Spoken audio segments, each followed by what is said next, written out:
Thursday.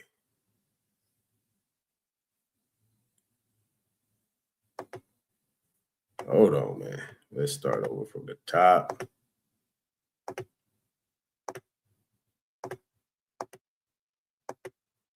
We're gonna start with our little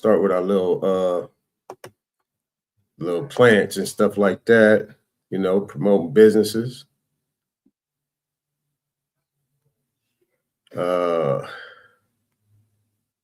Where else we going with this? Let's go this.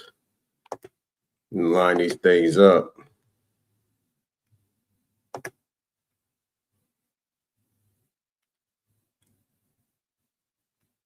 All right, we'll just roll it from there.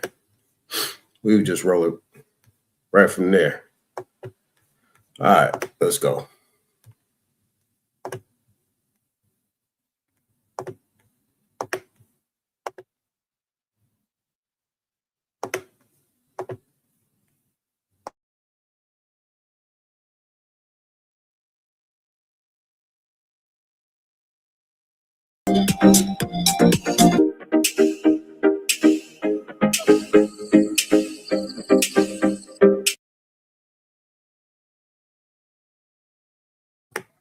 That's crazy work, right? That's like cloning 101. Put some toothpaste on top. Come on, man. And I'm getting some ideas. This is crazy. Man, who thought you could do something like that? Who thunk it? Crazy work.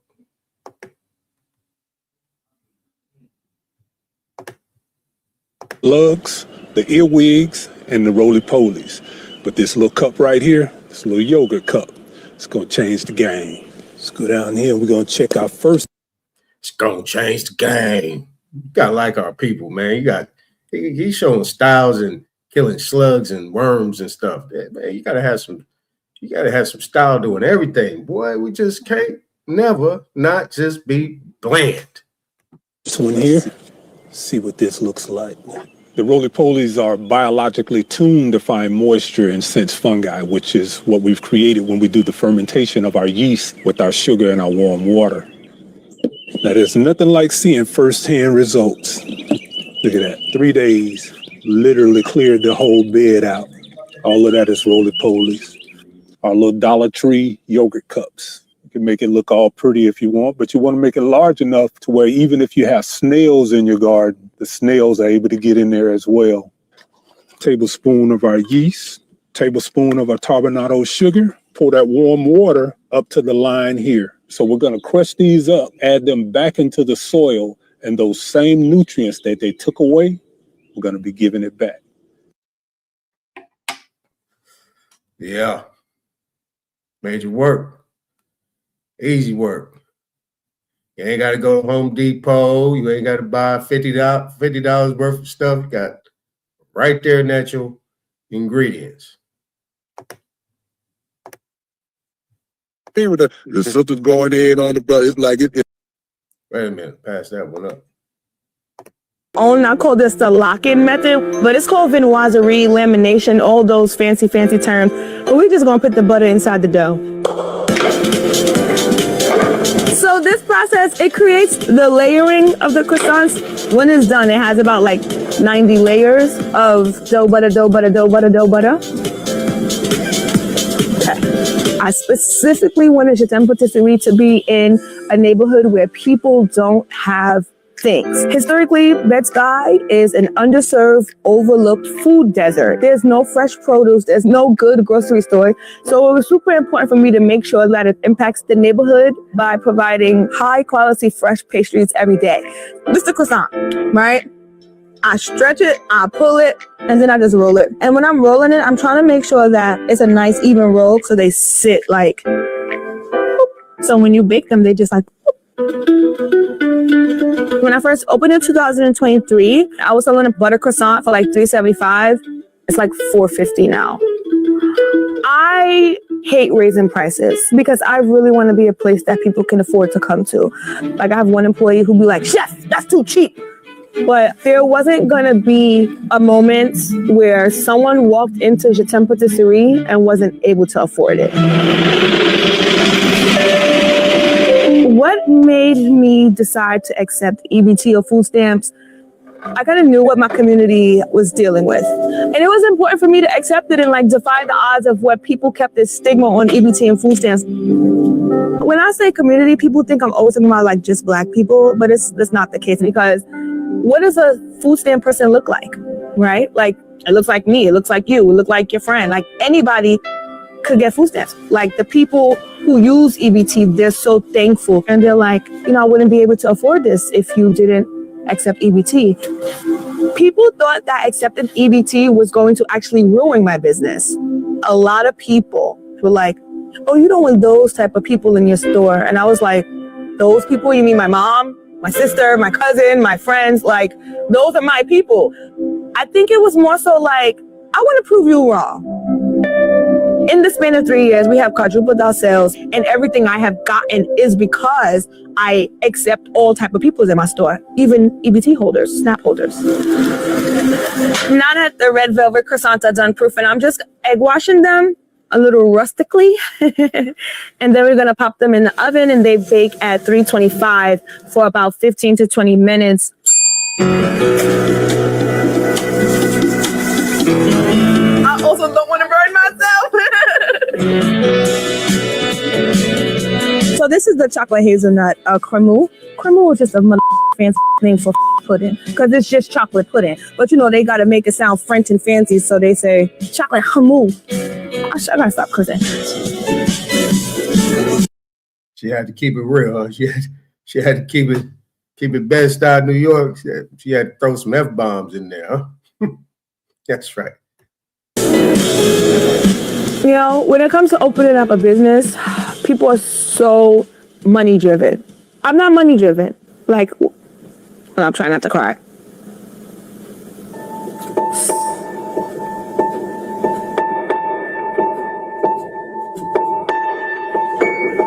Unfortunately, we need to make money, right? It just is what it is. And of course, we have to make money because it's New York City. You got to survive. But if I could run this business without making money, I would, because it's not about money for me. It's about impacting my community in the best way possible, making sure that people have access to foods that are Manhattan style, blah, blah, blah. But like, you deserve this to be in your community. That's why I don't got no business partners, because people are so like, how you going to make money? We got to make money. We got to make money. We got to make money. It's like, duh, I know. Like we got to make money, but like, there's a single mom who literally can't afford a $6 croissant.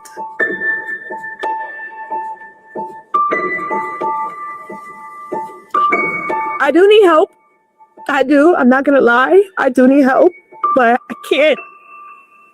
I can't compromise the integrity of my business for money purposes. And I care about people more than I care about money. So, yeah. Sandra, pass me the tray of plain, please. And the person I was before I opened the business, she was so carefree. But once you own a business, all of that stops. You have to now focus on this baby. I don't even got no kids, but this store is my baby every single day. All right. So I'm going to pray really fast, and then we're going to open the store. Father God, in the mighty name of Jesus, thank you so much for today, God. And even when I don't want to, God, you continuously send people here to see the goodness of the work that you have allowed me to do, Father God. So bless this food, Lord. Bless this atmosphere. We invite the Holy Spirit, and we are so grateful that you have chosen your temple patisserie to be the place to impact people. In Jesus' name, amen. I think that people like authenticity, and I think that the support from the people has been so consistent and so abundant and so like just beautiful, because I'm only being Jete. I don't know how to be anything else. I don't pretend to be anybody else. I'm just Jete, who likes French pastries, who like to do it my way, who like to be real, raw, and authentic. I'm very rich in support. I'm very rich in community. If people equal money, I am a trillionaire. Like, truly I am. Yeah. You want milk or anything? Nice. It's bad out here. Guess who started it? It wasn't a YouTuber. Yeah. It was Willie Lynch. Okay, we're gonna go way back. It didn't just start Yeah. when YouTube came out. It started in 1712. Yeah. See, Willie Lynch said, he said, look, I've outlined a number of differences among the slaves.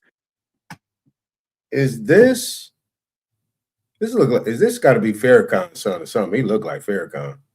Got that same part, everything. And look, and I make them bigger than what they really are. Yeah. And he named 11 things. He said, I put the young against the old, old against the young, light against dark, dark against light, short against tall, tall against short, small to plantation against big plantation. I put the one with straight haired eyes with one core. Then look, he said, I put the male against the female. Right. And the female against the male. Look what he says, though. He said, and by turning them on each other, I keep him without the one he needs to become who he needs to be. And I keep her, and he called it a frozen psychological state. That was his description of what happens. Right. So, it didn't start. We didn't choose this. Yeah. This is part of the slave making process, the slave breaking process. Right. And we were breeded on the plantation. Do you know it was 3 things that were illegal on the plantation? Reading, praying, and marriage. It was against the law to read. Right. That's why when you see Birth of a Nation and you see Nat Turner have to steal the Bible off the rocket ship. Yeah. It was against the law to read. Yeah. It was against the law to pray. That's why we start praying like this with our hands closed. This on our knees like this is the way we pick cotton. Yeah, that's that Willie Lynch, huh?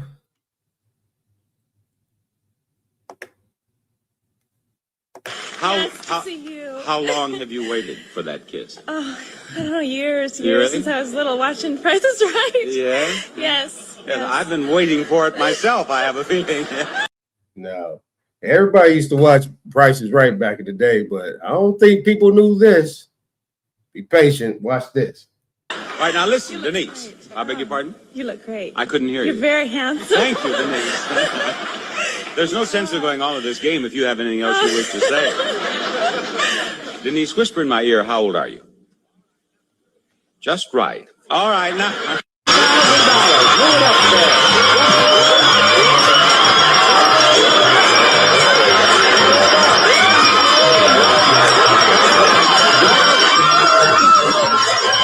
And they try to hug Bob Barker, and he would kind of shrink away from them.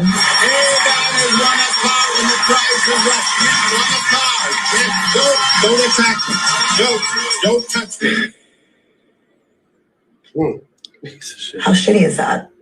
It definitely revealed an even darker side of the show and the racial profiling, even down to the contestants. What I'm looking for in a contestant is someone ready to have a good time with us. They would go through potential audience members in the line looking for contestants. I think I'll be chosen because I'm an adorable person.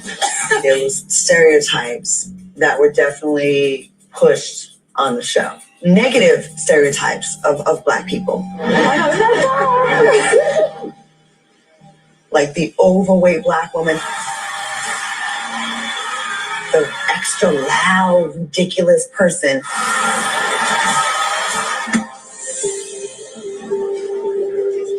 And then I started to hear that they were only allowed to have 2 Black contestants on the show at a time.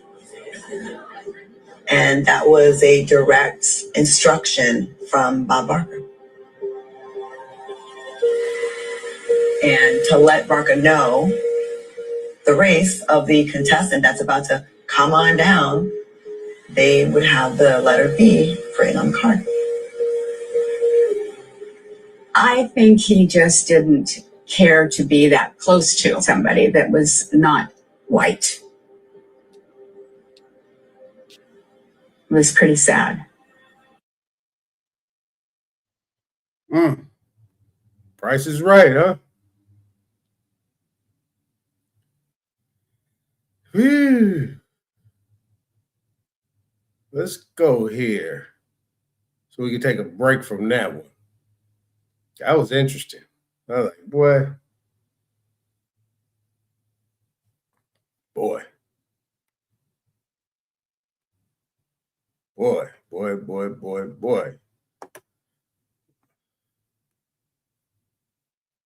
Yeah, it's crazy.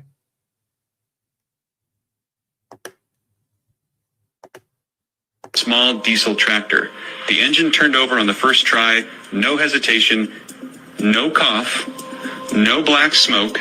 I stood there for 15 minutes waiting for it to stall. It never did.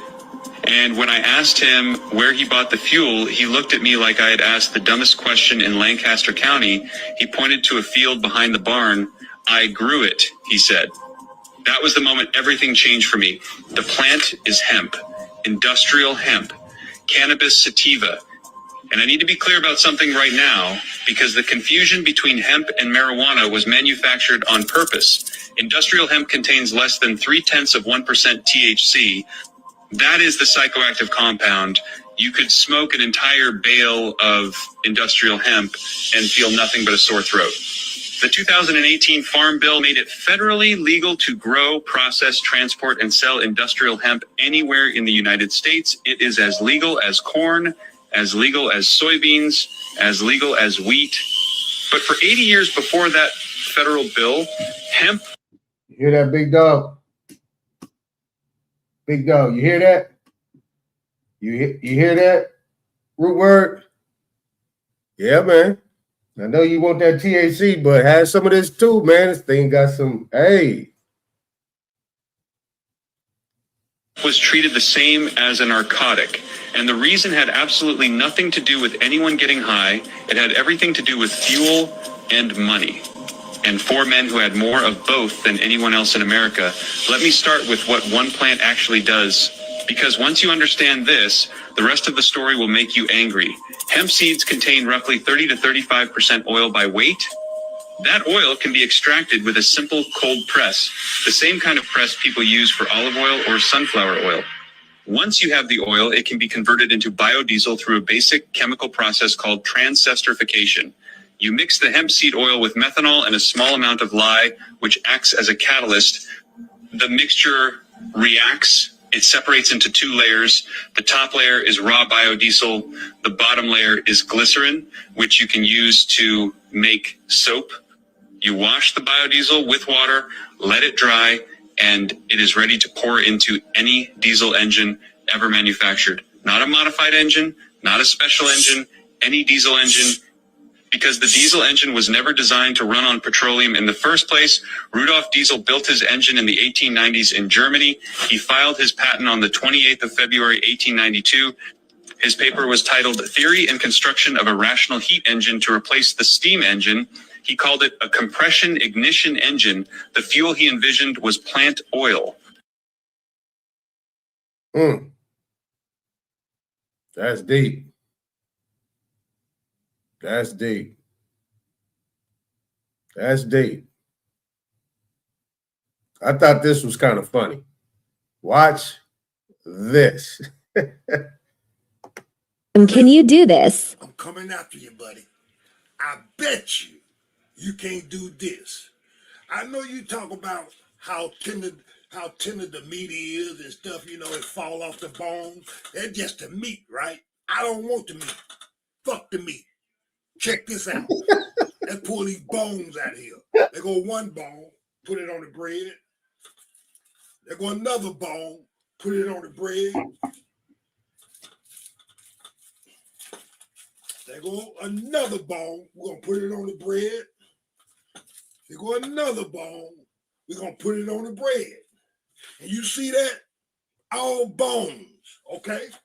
You put a little barbecue sauce on the bones. Y'all talking about tenderism. Tenderism ain't got nothing on me. Then what you do? I get a little salt. I'm gonna get a little salt. I'm gonna put it on the bones. See right there? Okay. Fuck the meat. I don't even want the meat. This how tender my food is. I got the bones. The slaw, flip it over.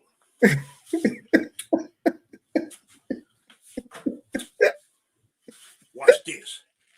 I don't want y'all to think I'm pausing it, then I'm gonna change it and put some meat on it and all. You see it, right? Them the bones. Now watch this.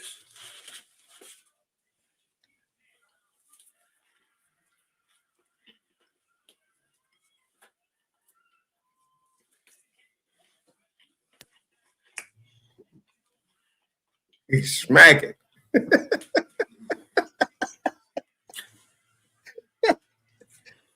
Oh, shit. Them bones. These bones. This nigga having a coleslaw bone sandwich. Can't make this up. And he's smacking. No. These bones.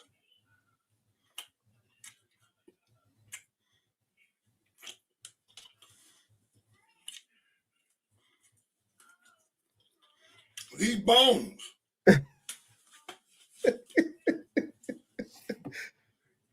Can you beat that? I don't believe it either. Can you beat that?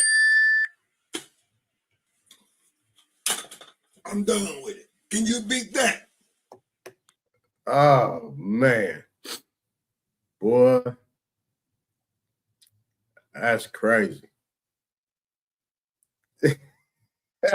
Hell no, that's what I'm saying. Nah, hell no. He ain't them things. He was moving it down at the bottom, but he did pull that one bone out and ate it right there raw. Man, it's just crazy, boy. Hey, I would love to see a tenderism response to that one. All right, we gotta get back serious again.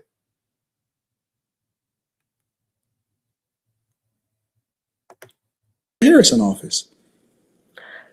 Had we left it up to y'all, we would have let. You're listen. missing the point. Do you know why?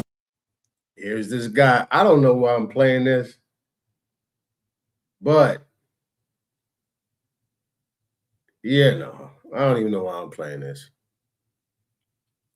But let's check it out. It's an interesting conversation, and this is how this guy kind of focuses his conversations. But, you know, at the end of the day, what point is it? I just got to say that. I don't know, disclaimer or whatever it is. I don't know. But it's interesting because I'm actually seeing how the sister is responding, which she is like a staunch Democrat type, you know what I mean, over the top. Yeah, I know it's the fake, but that shit was funny, though. That shit was funny. All right, man, let's play this. Do you know why women don't build bombs? We don't bomb cities and children. We don't do that shit. Y'all do that shit over ego, over trying to restore what's right and what's wrong, and y'all fucked up, compartmentalized minds on what you think love is and what it's not. And that's where there's a disconnect, is because of what it is that you believe in, and you're not considering that God put woman here for a reason to balance the ecosystem out. Nope. And when y'all drop bombs on communities and say that this person is not worthy to be a mom or a dad, or this is not worthy, who's leading by example? Nope. We women are not built here to bring balance. They're here to be a helpmeet. That's it. Balance. No, that's not balance. That's balance. That's to do what I told you. Okay, that's her name, Tasha. Oh, Tasha K. I think I heard of her. I am gonna help. No, that's not true. That's exactly what that it is not true. That's exactly what it is. That is not And when true. she started to think for herself, and when she decided to go off and do her own thing, rebelliousness, that's when she then introduced us to sin. Man was punished because he hearkened unto the voice of the woman. Woman was punished because she listened to the serpent, because she was rebellious against her husband, which is the instruction that God had gave her. And so we don't need women to lead us. We take y'all insight and we make the best decisions. In my family, we were taught that the women, when the men are talking and they getting serious, the women leave the room in order for us to handle business. And if we want y'all opinion, and we'll ask you, or we'll take into consideration what's best for you. I believe in a benevolent dictatorship. I don't believe in a democracy in a way that we're governing relationships today. I'm not interested in you inserting yourself into men's business as a woman, not you specifically, but in general. I think that men need to handle men's business. And the minute that we start hearkening unto the voice of the woman is when we lost our families, when women started tethering themselves to the government, when we started to lose the autonomy of what we was as a culture. And that's when we started to give rise to family court laws, when we started giving rise to people leveraging the government against men. That's what we started subjecting ourselves to, and we never recovered from it. That's why Now, you got a point there. It's got a point there.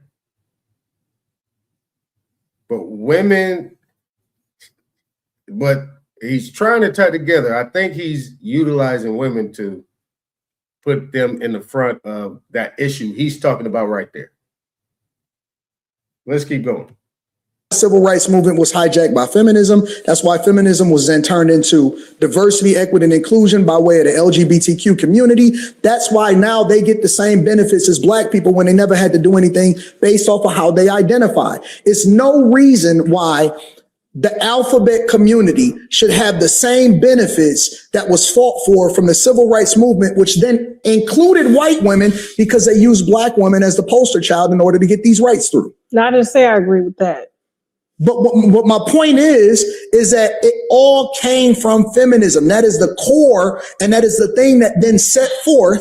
That is the seed of destruction that then led us into the space that we're in today. Now, I'm not saying that women compartmentalized feminism. I'm not saying that women shouldn't and can't have choices to do what they want to do. Compartmentalized feminism. What do you mean by compartmentalizing say that all feminism as a whole is the reason why we got here? Absolutely, I can. It's not that. Absolutely, worse off than we ever have because been. there's more gay men in the positions than there are as a result of what? And women of gay men. Of women raising men without men in the household. And where are the men? Well, 80% of the women are populating with 20% of the men. That's why when you said all the 1-to-1 or men to women, it doesn't matter. Most men don't have children out of wedlock. Most black men specifically. 80% of the women are populating themselves with 20% of the men, meaning that most men are not even really getting sex like that. That's a fact. Had we left it up to y'all, we would have had. That's a cold stat right there. He could be useful if he that type of conversation, he should stay with that. If he talking to somebody like Tasha K and sophisticated women, because she was listening. She don't disagree. That's the one thing. And that's on the mainstream, though. This is all mainstream talk. But I just thought it was interesting. All right. Brace yourself. What is this? Oh, yeah. Let's go with this one. You don't know who I am? My name is Gabriel Jackson. I'm MC Spoonie G of the Tetris 3. My pops is Nicky. Well, I'm just saying from the mainstream perspective, isn't it? From the mainstream perspective, that's what I'm saying. Them type of people, they really aren't leaders. They're talkers. At the end of the day, it is what it is. That's their lane. For their lane, it was a good conversation. It was a good conversation back and forth between them. Hey, peace, Royal Loyal. Peace, peace. Oh, yeah, but still, even though, it still applies to what you were saying. I appreciate you. All right, let's listen to this. Once Frank Lucas was my uncle. T.I. played me in the movie American Gangsters. I just finished 35 years, 6 months, 17 days. Okay, what you missed is this is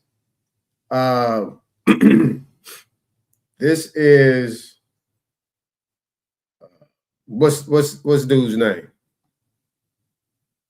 This is what was the other guy? God damn it. Hold on, let me refresh it. There we go. Those of you who don't know who I am, my name is Gabriel Jackson. I'm MC Spoonie G of the Treacherous 3. My pops was Nicky Barnes. Frank Lucas was my uncle. T.I. played me. There you go. So Nicky Barnes he's the son of Nicky Barnes. And interesting, he say Frank Lucas is his uncle.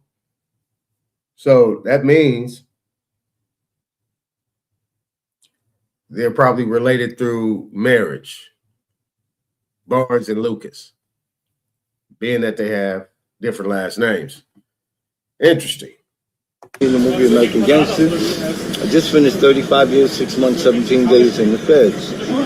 72 years old, well, 73. I'll be 74 this year. On my Wikipedia, they got 1963, it's supposed to be 1953, but otherwise than that, everything else is correct. I'm the godfather of hip-hop. I started rap music in the 70s. Me, Cool Herc, Sonny Chiba, the Cold Crush Brothers, Donald Rock, Kevin Kev, Theodore, and the Fantastic Five, Bro Manning. People you probably never heard of, but you can Google them, and you'll see a little something. But for you young kids out here, you make money, it don't make you. Pussy and dick, get up and walk away. Material you can't carry to the grave, but you know who your friends over there ain't got shit. Understand this, a lie don't care who tell it. The catfish got caught when he opened his mouth. I had a lot of goals in my mouth, that shit rotted my teeth. So yo, don't buy none. Get some veneers or something, I'm waiting to get mine. But anyway, I want y'all to know, strong as a young man or woman that walks away in a fit of anger, instead of two fools argue, plus fight and kill. Interesting. Never heard of it, but I've heard of Spoonie G. And that's Spoonie G. Interesting. All right. This is a little bit ferocious. Brace yourself. Entertainment purposes only. These are not my words. Check this out. With the moderator, no, Reverend Robinson, that we want some kind of agreement. We want agreement by which we can live or die. You choose. I have spoken to you a lot of times in hatred and anger, and you have not heard me. Well, you had better hear me today. It's because you consider me a vagabond leader that I'm not to speak here. Well, you had better cut those neckties off of them black boys that you put in our district, because they don't know what's happening. And I'm from the pits of nigger hell, and I know what's happening. If you won't listen to me when I make an appeal for the Negroes, because you have no concern for the Negroes, listen to me when I make an appeal for America. You claim you love America. Well, we love America. But you are driving us back and you are making a Samson out of us, and we are going to pull down the pillar. Should you try to pretend that I'm crazy because I want America to be saved? Riots that goes on in this country and in this city. The city is better than Pittsburgh. And then you think we have no right to ask for something? Is it too much to ask you to grant us human dignity? Should we be put down and shot to death for this request? If so, you can aim your guns. What the hell do you think we care about dying if you're going to deny us the right to live? I don't agree.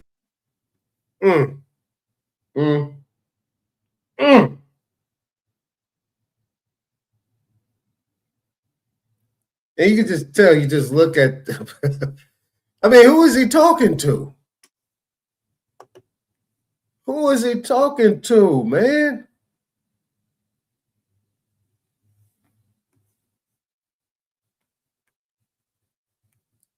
There was nothing but pale skins in there. He's saying that we love America. Y'all don't. What is he talking about?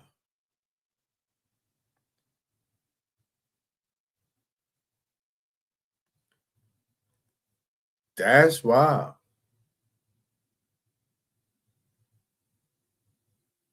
And when you look at them, they got a stone look on their face.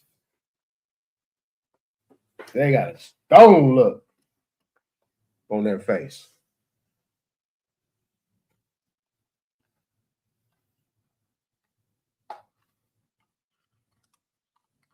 A stone look.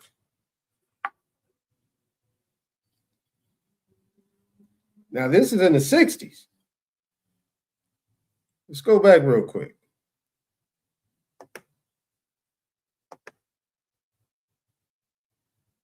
Yeah, in the 60s.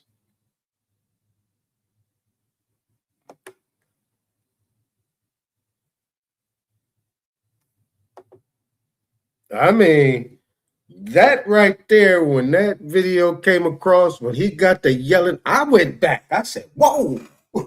He shook me up right there. I was like, God damn, ain't number white boys around him. And he stepped forward like he was about to fire on the dude. He stepped forward. Nobody moved.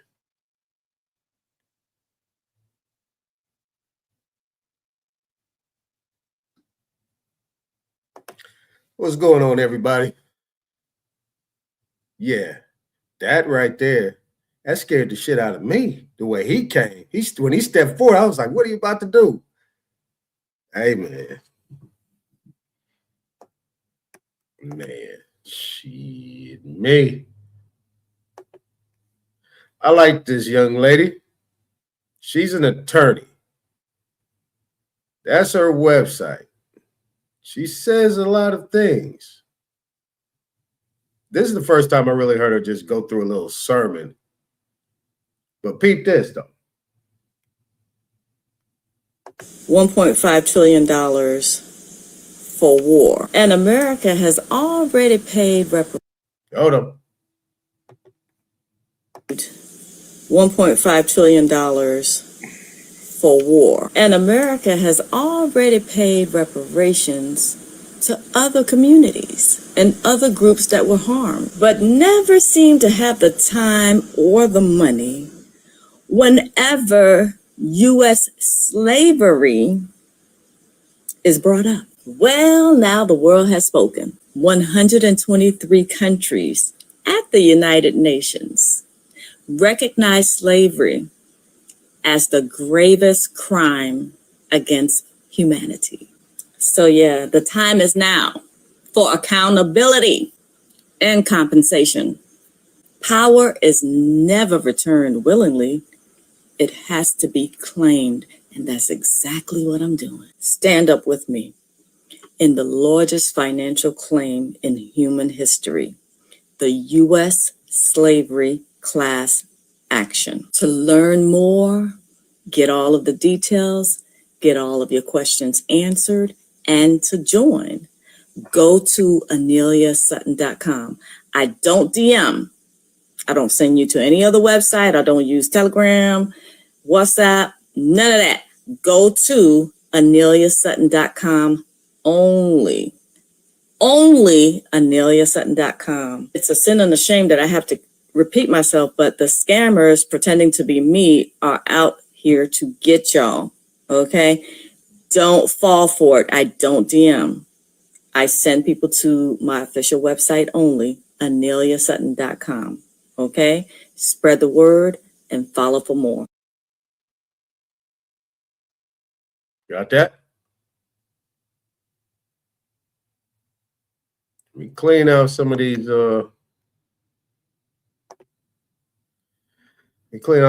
emails. It's like they changed my algorithm up a little bit on these streams. And that's what they're working with right now. I'm going to put the StreamYard in the chat.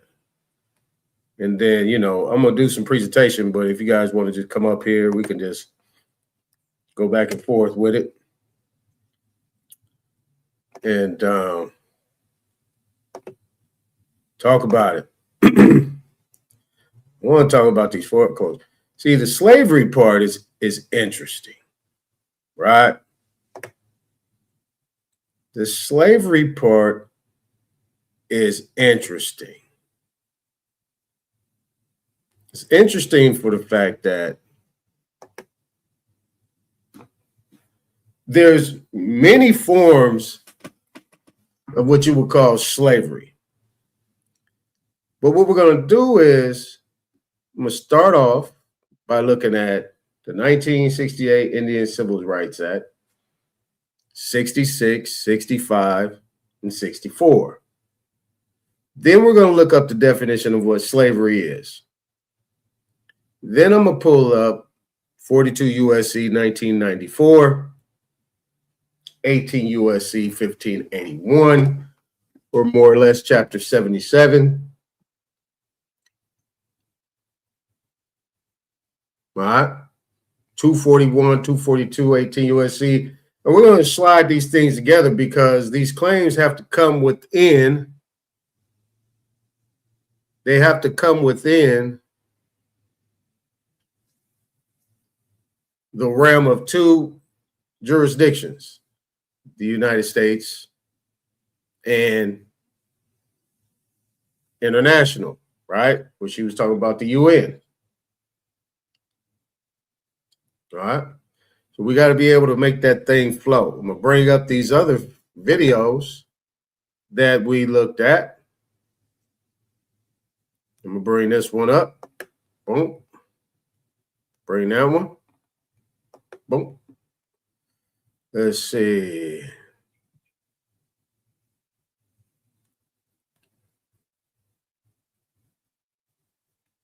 Well, I think that one, boom, boom, boom. Let's pull this one up. Now, granted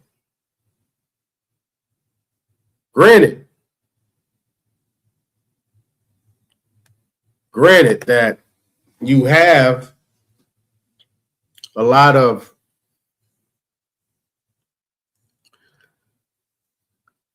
actions that have been done over a long period of time.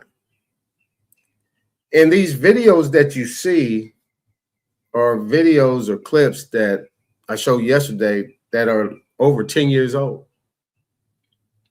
But the problem is it continues. So this is why we're going to start with this individual. And I'm going to do a screen by screen so I can pull up these other codes so you're not looking at that. We're going to go screen by screen on it. Because under the circumstances, this is what this guy's been saying. And you just heard what the lady said.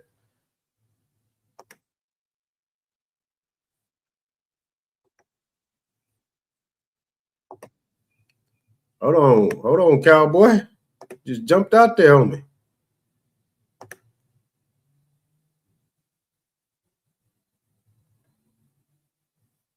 All right, hold on. Here we go. We up. So if your sheriff's department are going out and executing a warrant that's based upon a judge who relied upon a prosecutor who abused their power by relying upon an inferior state statute that permitted them or directed them to charge by way of information as opposed to indictment, violating the Constitution of the United States, that sheriff is committing a crime. When that sheriff arrests that person, takes them into county jail, who you guys pay the budget for, prepare the budget for, and they house them there, that housing is unconstitutional because it derives from that unconstitutional act. So these affidavits, they identify two different crimes in particular. The first is Title 18 U.S.C. subsection 242, which is deprivation of rights under color of law. What that statute says is that any person who, under the color of any state statute, ordinance, custom, or regulation, deprives any person of any rights secured by the Constitution commits that crime. So if your sheriff's department are going out and executing a warrant that's based upon a judge who relied upon a prosecutor who abused their power by relying upon an inferior state statute that permitted them or directed them to charge by way of information as opposed to indictment, violating the Constitution of the United States, that sheriff is committing a crime. When that sheriff arrests that person, takes them into county jail, who you guys pay the budget for, prepare the budget for, and they house them there, that housing is unconstitutional because it derives from that unconstitutional act. So these affidavits, they identify two different crimes in particular. The first is Title 18 U.S.C. subsection 242, which is deprivation of rights under color of law. What that statute says is that any person who, under the color of any state statute, ordinance, custom, or regulation, deprives any person of any rights secured by the Constitution commits that crime. So if your sheriff's department are going out and executing a warrant that's based upon a judge who relied upon a prosecutor who abused their power by relying upon an inferior state statute that permitted them or directed them to charge by way of information as opposed to indictment, violating the Constitution of the United States, that sheriff is committing a crime.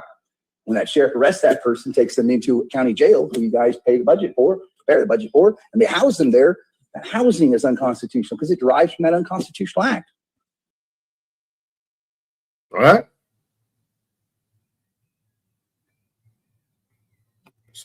Closely, clearly. And you know, I'm gonna refer to California stuff, you know what I'm saying? But it's everywhere. So now we're gonna go to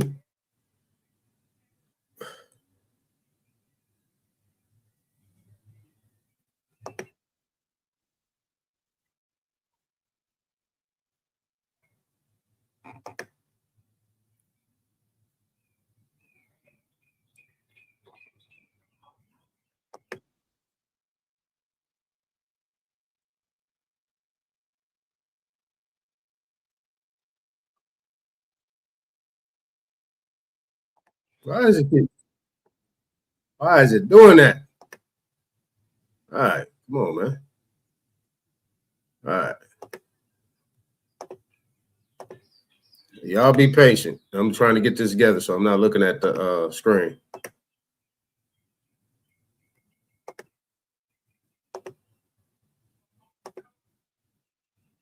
Home in Plumas Lake.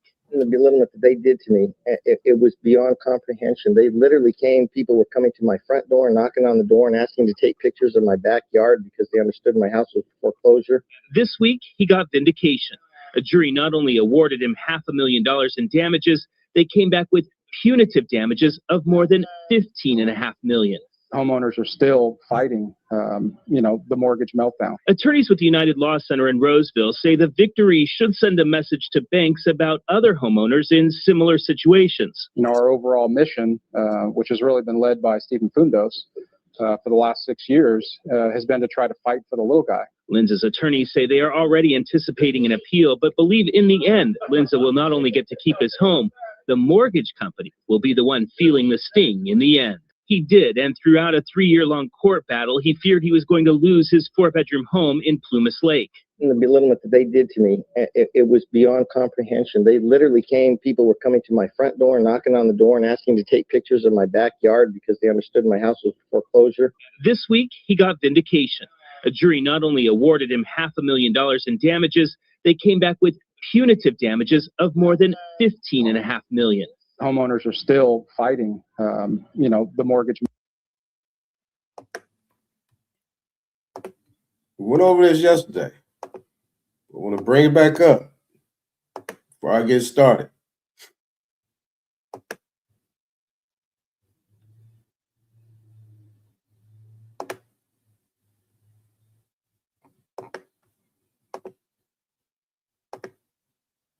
She made the payments. You have to give her the final modification. That's a contract. We won that case. And then I, on my own, won the GMAC versus Willoughby case, which is a New Jersey Supreme Court decision, which says that a modification is a settlement and can be enforced against the bank. Look, the argument that was relied upon and is still tried with some attorneys, not with this guy, still tried all the time to harm consumers is, look, we don't have to perform our side of the bargain. We give you a trial modification. You make the payments. We can change our mind. No, they can't.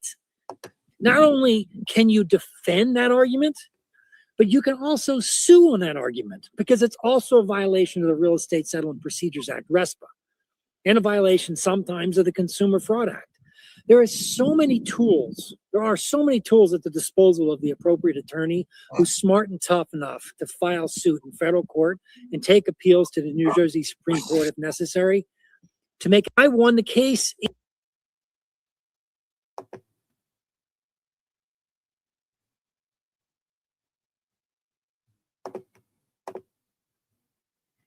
All right, here's the next one.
All right, so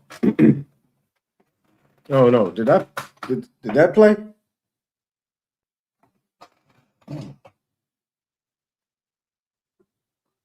Oh, that didn't even play. Hold on. Thought I brought that up.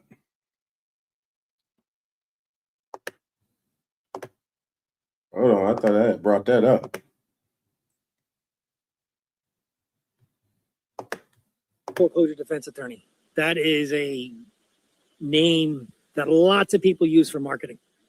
That means you defend foreclosures. Anybody can defend a foreclosure.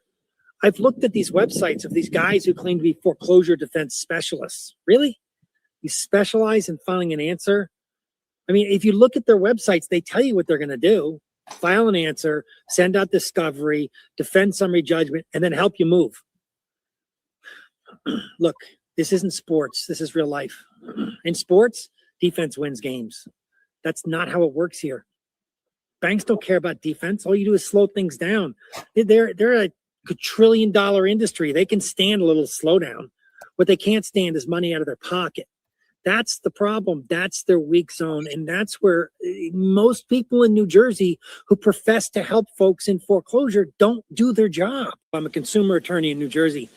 I'm not going to tell you I'm a foreclosure defense attorney. That is a... All right. So look, this is what we're going to do. I'm going to slow walk this thing. And I'm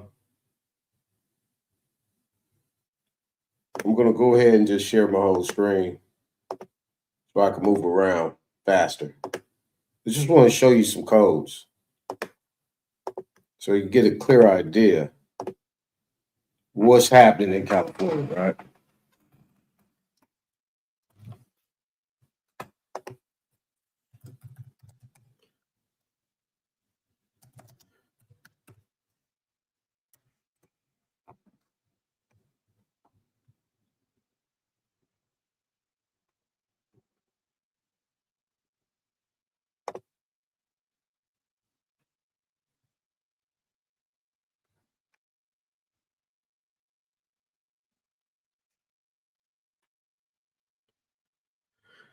All right, number one. And then we're going to come over here. It's just information and searching. That's it. That's all this is. All right, that's all this is.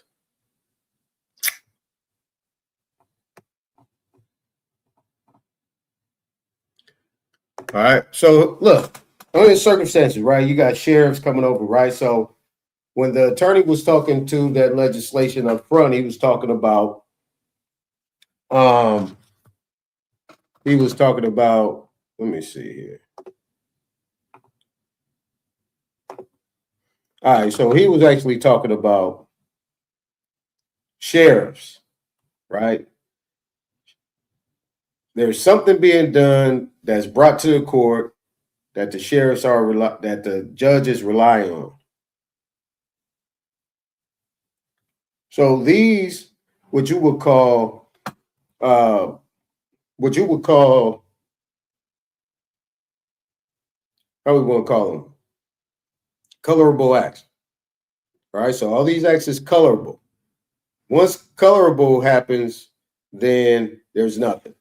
Okay, hold on. Somebody at my door. Yeah, at my door.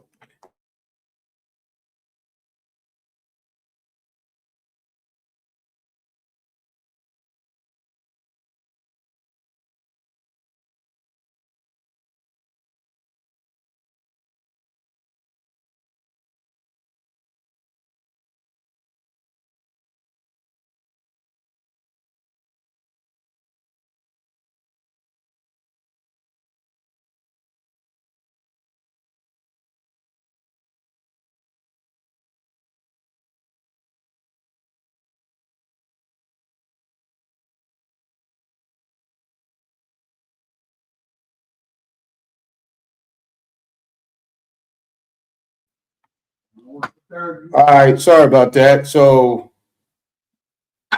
what I'm saying, like these colorable acts, right? So these colorable acts And under the circumstances, this creates something that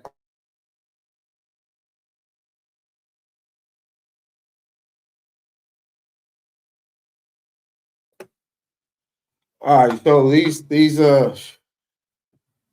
got people just came over, boy. These niggas. Hey, look. All right, so under these colorable acts, right? So everything that is done that is outside of the Constitution and the rule of law is a colorable act, meaning that it is something that it is seen to be a fact or truth, but actually it isn't. It's actually being misrepresented on its face as something that is considered to be law. All right. So when you're dealing with these type of acts, right, and you have oath takers of people that actually are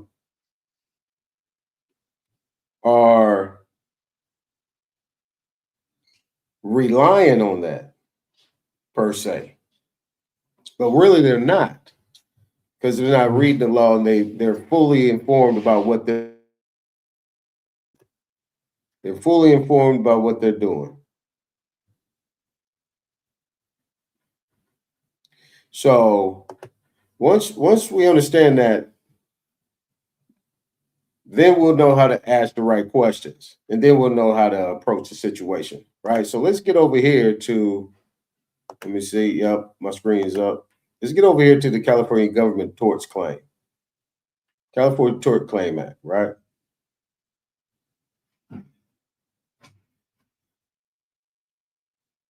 So this says that gives sovereign immunity for CA public entities, but they still have vicarious liabilities for employees. Numerous exceptions, including allows injury victims a limited opportunity to bring a claim and seek monetary damages. You see right here? Gives governmental entity an opportunity to settle just claims before suit is brought. See, I brought this up for a reason, because this is a complete distortion of what a tort claim is. Now we're going to look up what a tort claim is.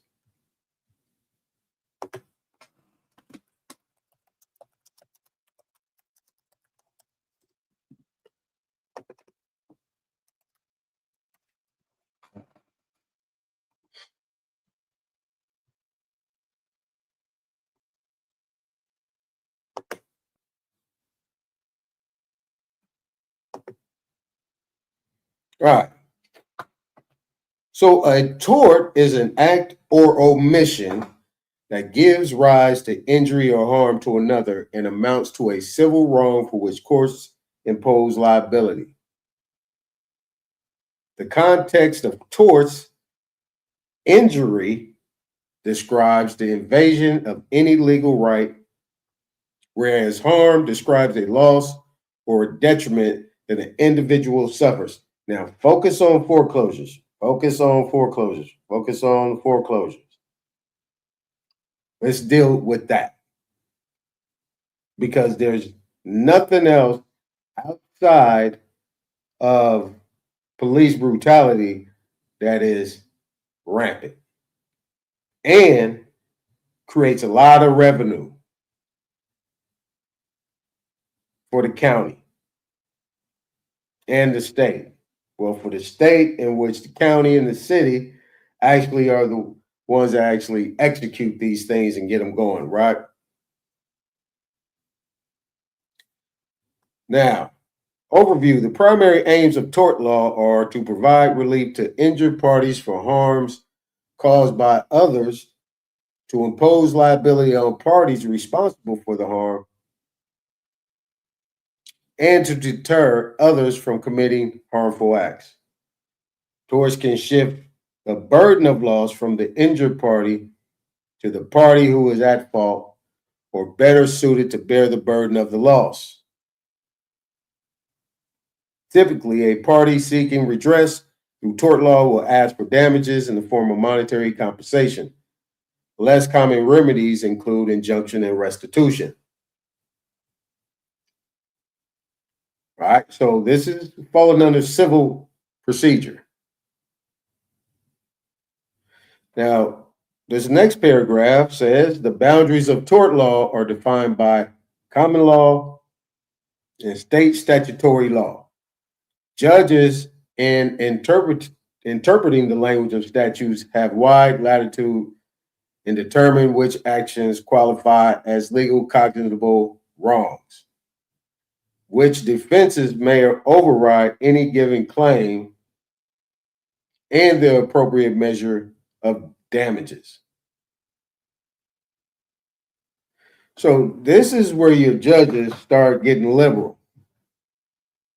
This wide latitude in determining which actions qualify as legally cognizable wrongs. Cognizable means consciously,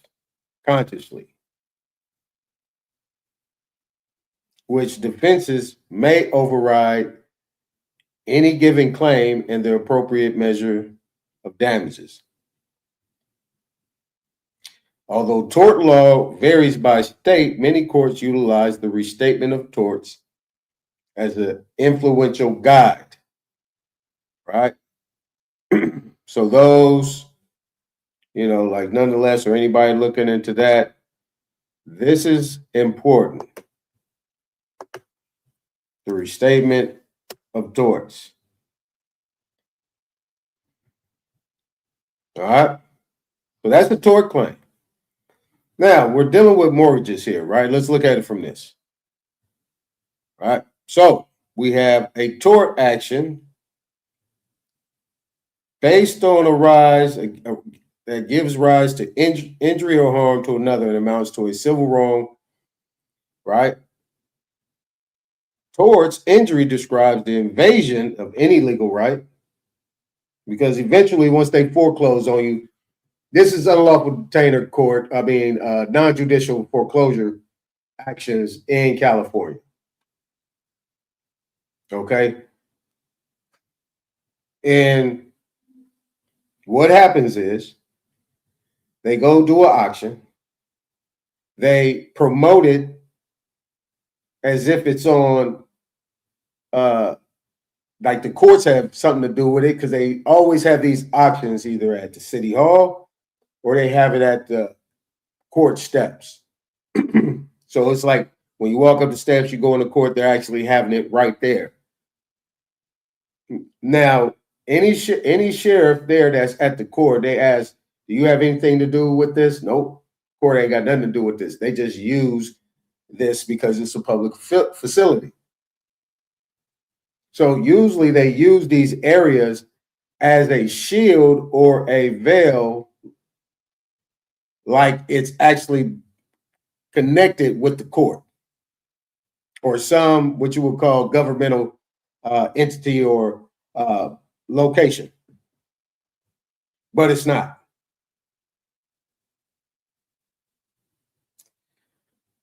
All right, so now, the invasion of any legal right. So what will you consider to be an invasion of any legal right in a mortgage situation? Number one, the invasion of that legal right is being able to execute yourself in court. Let me not say execute yourself. Be able to present yourself in court as a real party in interest, as a landowner, per the documents. Landowner, homeowner, and homesteader, and what you would call a steward of the land, because you only have colorable title. You do have colorable title based on the fact that you've actually registered your instrument in the land records in that county. So you actually put it in the public. They call it land records, deed records or whatever, but you actually registered your property, your real estate, your land in the public. So once is registered with the county recorder's office, it is now considered public property.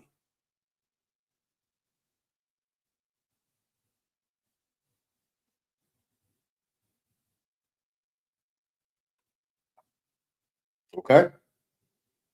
It's public property. That's why you pay taxes. That's why they come pick up the garbage.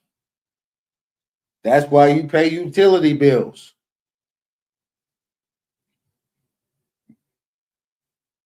Okay?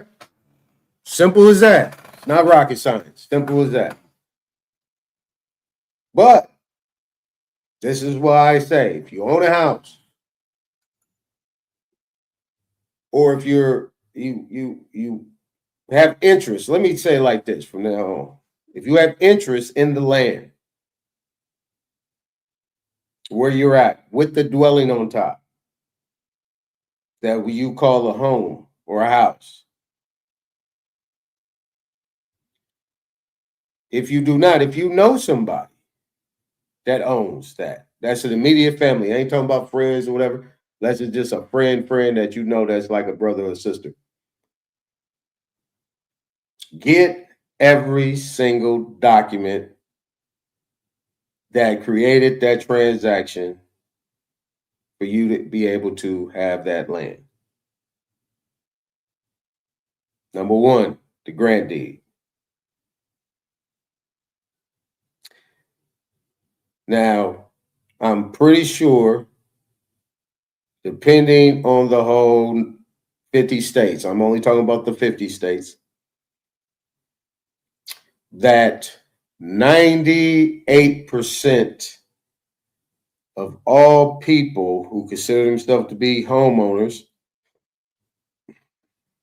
don't have the original grant deed. I will put money on it. Not money on a percentage, but I would say I'm pretty much close in the ballpark. Let's say plus 10, let's say minus 10. So I would say 12% probably have an original deed. And probably most of them have ranches and farms and, you know, probably in that 1% category that know this information, who don't have mortgages and things like that of that nature.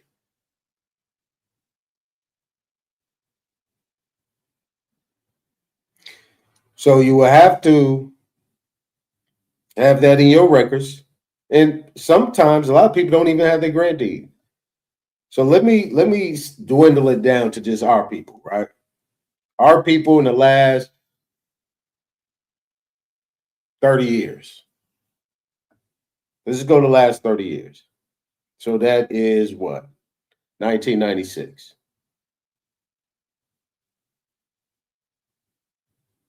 That a lot of people do not have the original grant deed or a grant deed at all.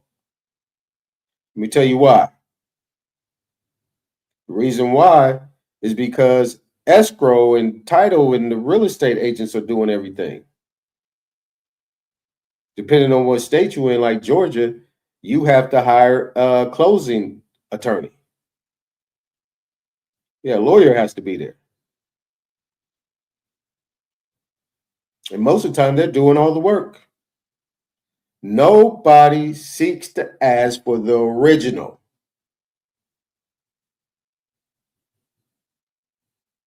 When you do a quitclaim deed, or if you do a grant deed where you're changing it over, let's say from you to the trust, or, you know, people of age, you know, that had people just quitclaim it over, you get the original. The original actually gets registered and it comes back to you. And you have the original. Now, when you look at the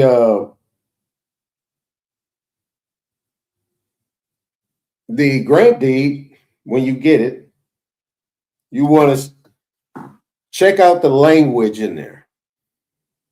You have a grant deed of what you'll see in California. In Georgia, Florida, them type of places, you will see what is called a warranty deed. Then you have what is called a limited warranty deed. Then you have what is called a joint tenancy, limited warranty deed, joint tenancy, so on and so forth. You know what I'm saying? These are specific languages that mean something.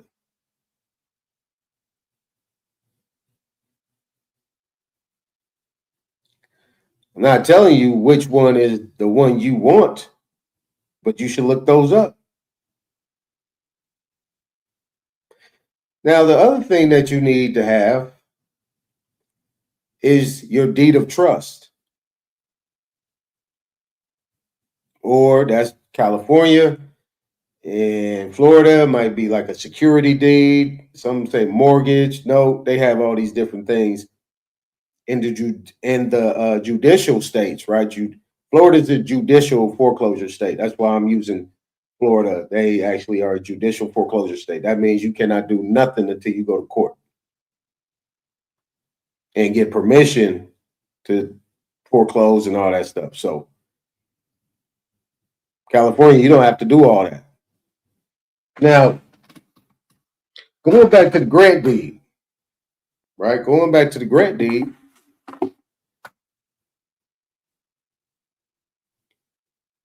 when you look at the top of the grant deed, when you go get the grant deed or the warranty deed or whatever you got in whatever state, but I'm just going to keep it California for right now so I can move faster. Look at the top of the grant deed and see where it was mailed. That's who has your original. Most of the time it is the title company. The title company has the original grant deed. Now, why does the title company have the original grant deed? Why isn't it returned? Why hasn't it been sent to the owner? That's where it starts. That's where the capital F is starting. And really is F and a T, right? Fraud and theft.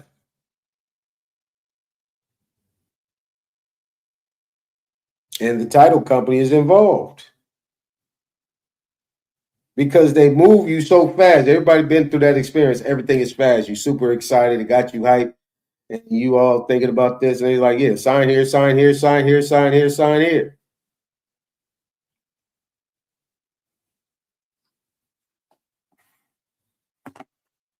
You see? So when you go to the county recorder and get a certified copy of that grant deed, look at the top and it'll show you where it was mailed to. You call them and you ask them, I see that my original grant deed was mailed to you. Where is it? That shows escrow closed and you're the owner. That means you bought it for the amount asked and it comes back to you showing that you're the owner. Here's my grant deed. I'm the owner. This is what it says. It was granted to me with the language involved. What happened? I know this was not turned over to the company. I didn't turn that over to them because the grant deed is still in my name. When I went to the land records, the grant deed is in my name. So that means I'm the owner. Now, the deed of trust. The deed of trust shows you who are the parties, all of them. It gives the language within there. You'll be able to find who's the trustor, which is going to be you or me. The trustee, which is going to be the title company. In your conventional type mortgages, these other type of mortgages are different now. They really trying to run because they know based on what you saw right there that they had to figure out a way to get around some of these things because they know these things are unlawful now. They can't do them anymore. After the 2008 situation with Obama. Do you know that Obama recalled all home equity lines of credit. There's somebody that I know that just got, and this was like 2000, something that was done in 2009, 2008, 2009, 2010, 2011. And there's still people getting foreclosed on these HELOCs that are no good based off banks, and most of them was FAs, which is considered to be federal associations, which are those are what you call thrift banks. Like Downey Savings and Loan, those savings and loan places and stuff like that, those were considered to be thrift banks, not national banks. All of them went under. And the Four Horsemen cleaned them up. All those assets, all those bad mortgages, notes, and all that stuff, all four of the horsemen bought them all. There were some other ones too. A couple others. They pretty much bought them all up. And those four horsemen are the Federal Reserve Bank. So the deed of trust also shows about assignees. It also shows what rights you waived.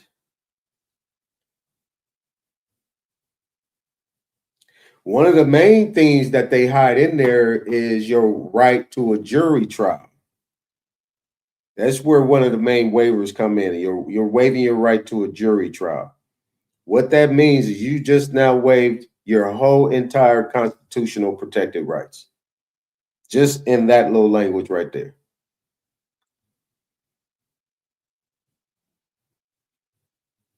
So,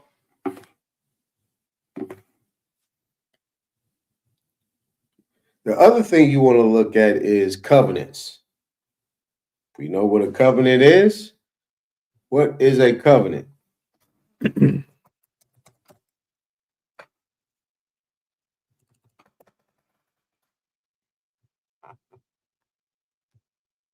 A binding agreement, a compact, synonym, agreement.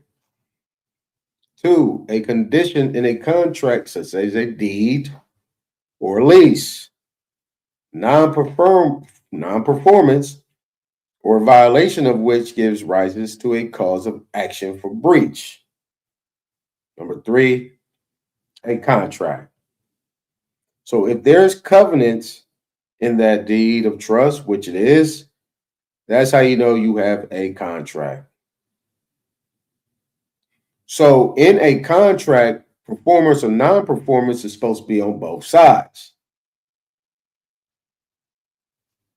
That goes to my next thing. You look and see what performance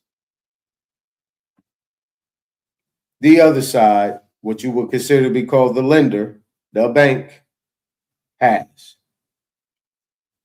That balances the playing field. What are they to do? If you don't see that, then you got another issue there. The other thing is indemnity. Did you fully indemnify them by their words and their form of a contract, an agreement, and covenant, and you took on all of the liability? Then check and see if you transferred in that deed of trust all rights and titles. I'm not reading anything. You see my screen, it ain't changed.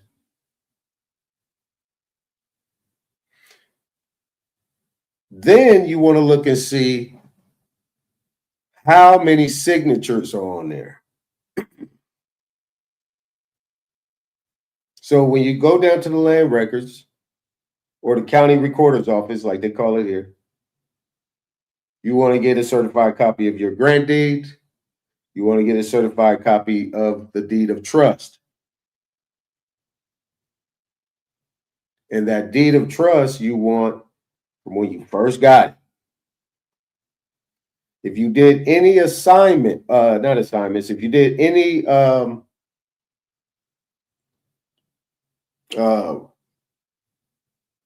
what's it called?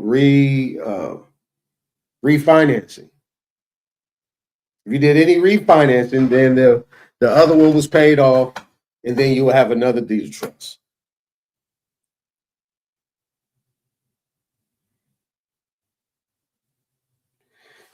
But you want to be able to pool all them down. Oh, that's going to be a lot of money. So I'm getting somewhere here. I'm going somewhere with this. Because if you do this, you won't have to worry about money. You won't have to worry about money at all. Now,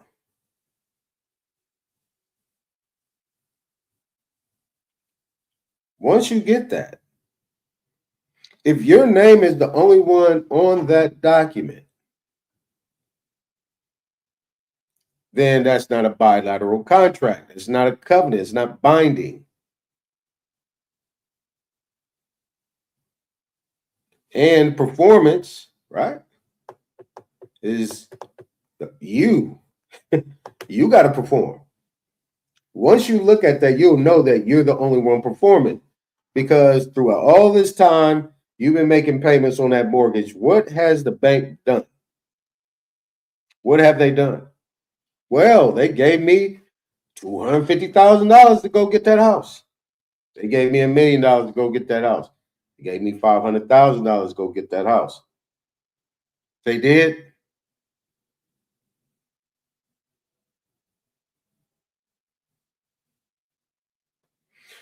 So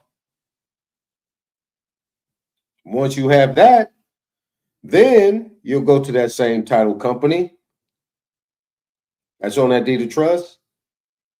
After you ask them for where's your original grant deed, you're going to also ask them for the preliminary title report. You're going to ask them for the full preliminary title report from the time you bought it till now.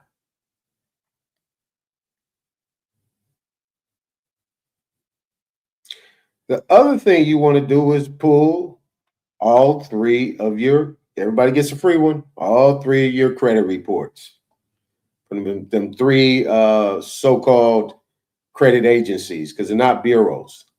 There's only one, that's Consumer Protection Financial Bureau. These are LLCs, subcontractors that have a government contract to exercise this thing. That's all they are. Government contractors. They are not government entities. And you do not have to utilize them. And the banks or whatever, when you get qualified, whatever you want, they don't have to use them either. But that's what they tell you. Because there's a lot of money to be made, a lot of paper to be pushed. There's something also that's called LexisNexis. You want to get that too. Get that report. It's free. You might find things on there that ain't on these other ones.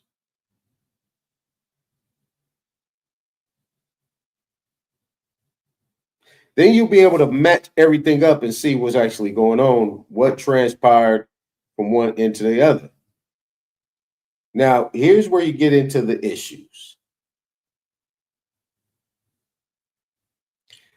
You got a loan. We're just going to call it a loan. It's called, let me say it as it's supposed to be. Let me not be lazy. It's called a home mortgage loan. HML, home mortgage loan. The bank is actually servicing the loan. In California, you can actually go to a certain website. I can't think of it off the top. Oh, it was called the Department of Business Oversight. The Department of Business Oversight has all the listings of all the approved banks in California. You can actually go there. They will redirect you. Department of Business Oversight. Is it the Department of Business Oversight or is it Bureau? I don't know. But the Department of Business Oversight, you can go on there and check out all approved banks who are licensed and bonded in California. You can actually, if you got a loan, or if you know somebody that got a home mortgage loan through one of these servicing companies, banks, and they're not on that list, that means they're not California approved. They're not California banks. They're not local banks. All right. They're not state chartered. Most of the time, they're not even banks. They're like financial companies of some sort that operate under NMLS license.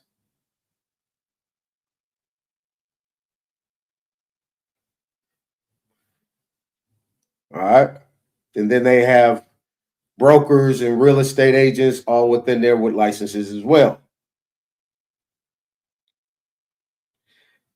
That's where they're called servicers. And when you go on the website and you look at them, they'll say, here are a list of here's a list of home mortgage loan servicers. That's what they said. But that's what it says, or it said. I don't know. I haven't been on there in a minute. But that's what it says. So they're doing nothing but servicing or brokering the deal. The transaction falls, how all that, we'll deal with that another time. But I just want to deal with these basic mechanics. Under the circumstances, after that, you find out if they're no longer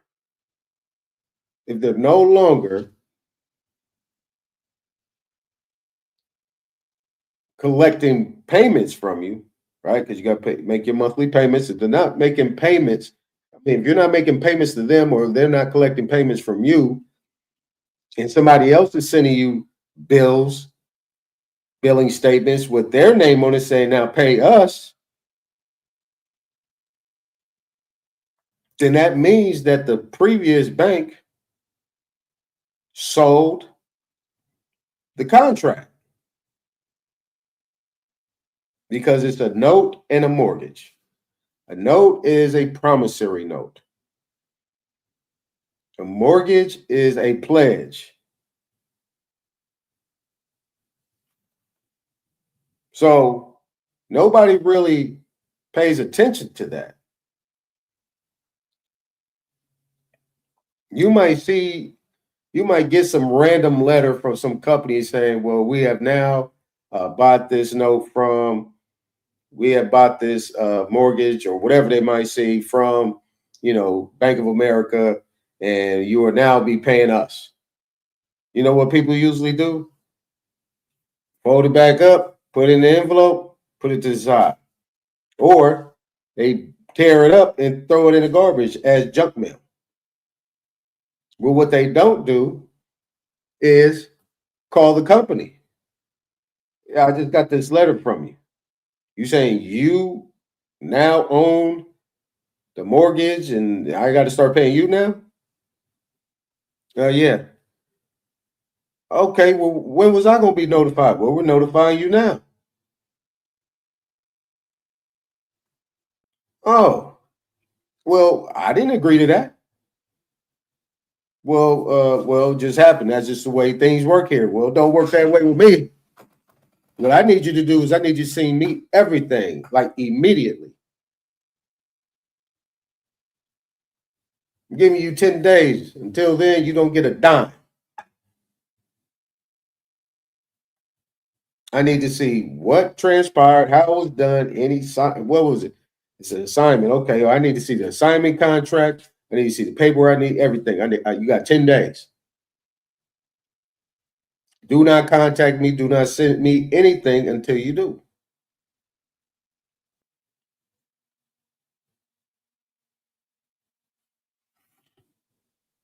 But nobody does that. Nobody questions anything.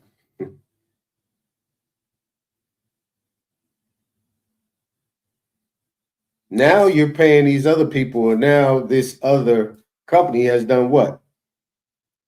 Collected money off of you, and then did their business. Now, 10 years go by. Still paying on this thing. Still paying on it. But you look at a billing statement at one point in time, you got $250,000 loan. And you've been paying, let's say you've been paying $1,100 a month. So you have, right? So you got $250,000, $1,100 times 12 equals times 10 equals, that's $132,000.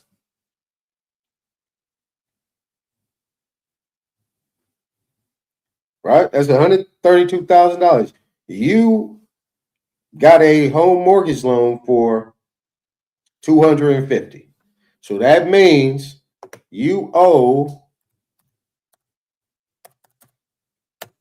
$118,000. So technically within 10 years, less than 10 years, at $1,100, right? So you got $118,000 divided by 1,100. No, not 1,100. You don't want to do that. 118,000 divided by, my bad, divided by 10.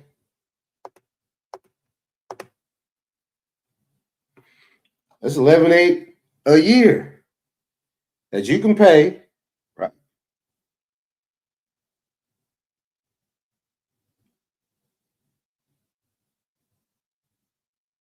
And then you divide that by 12. Divide that by 12, that's $983. So that's in 10 years.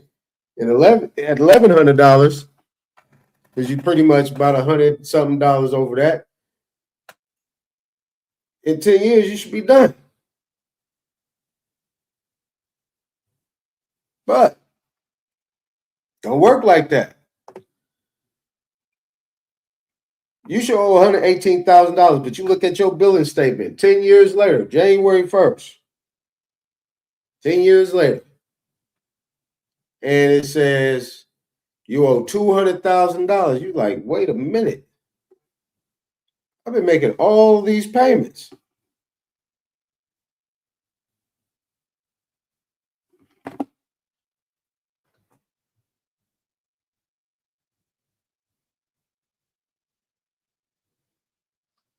So what are we dealing here? What we dealing with here?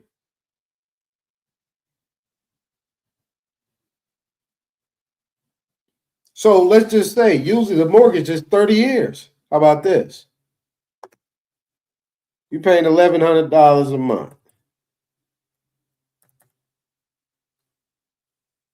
And then we multiply that by 30 years or 360 months, right? So we go 360 months. You have paid $396,000 in principal and interest.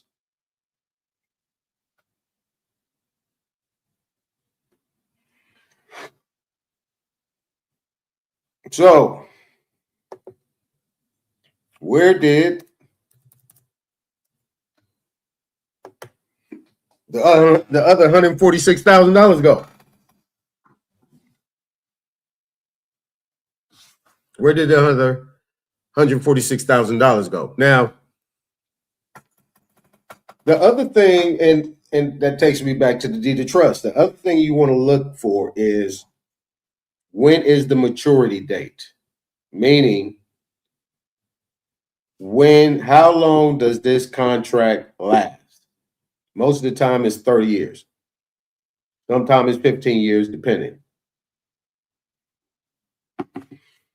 So now, the other thing you want to look for is when is the principal balance due?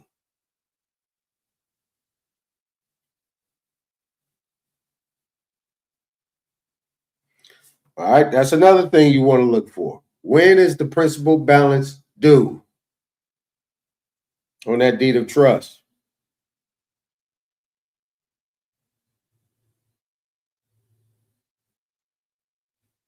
Then you equate that to your interest payments that you're making. Then you want to look at the type of language also that's in there, which describes that deed of trust. What is it being called? At any point in time, is it called a deed of trust? Is it called a trust? Is it called a deed? What is it? Because you already have a grant deed.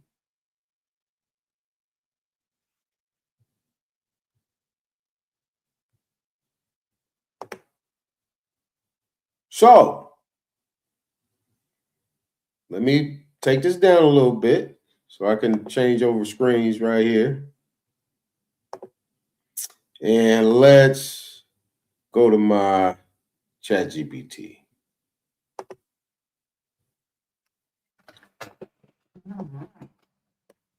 All right. What is a deed of trust? And do not give me mainstream. I want details.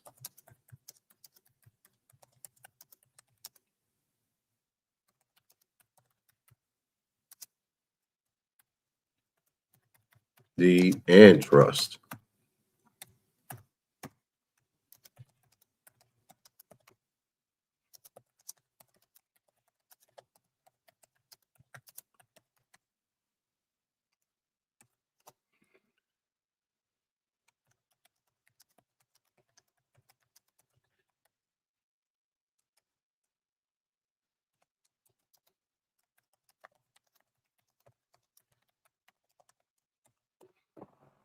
All right, so what I'm going to do here is ask it a question. We're going to see if we can actually get on the same page and then go from there. All right. All right, so my question is, what is a deed of trust? And do not give me mainstream. I want details in the words deed and trust and why it is not being upheld as such. Okay. And we're on the same page. I hear you clearly. You don't want the surface. It's just security. You don't want the surface level. It's just a security instrument explanation. You want the substance behind the words and why the practice doesn't match the structure. The words deed plus trust. Deed, not just the document. See, got these things here. A deed at common law. Remember when I first mentioned, right? Remember when I first mentioned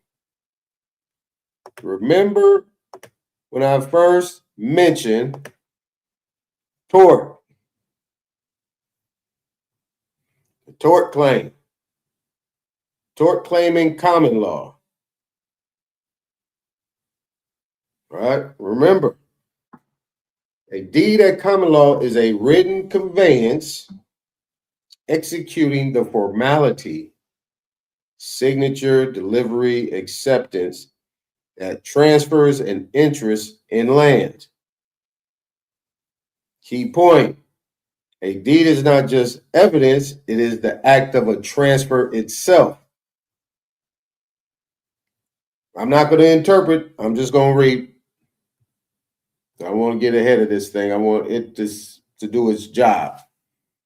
So when you see deed of trust, that first word already tells you Something is being conveyed, not merely referenced, not merely pledged, conveyed. Trust, not just the label. Now, if you know what we mean by convey, because when you bought that house and that grant deed was submitted to you, well, when that grant deed was filed and signed by the previous owner who sold you the house, it says they hereby convey to me this right here with the having to hold and fee simple and all this other stuff, right? Yeah, that's what it says. And some of them use the word covenant.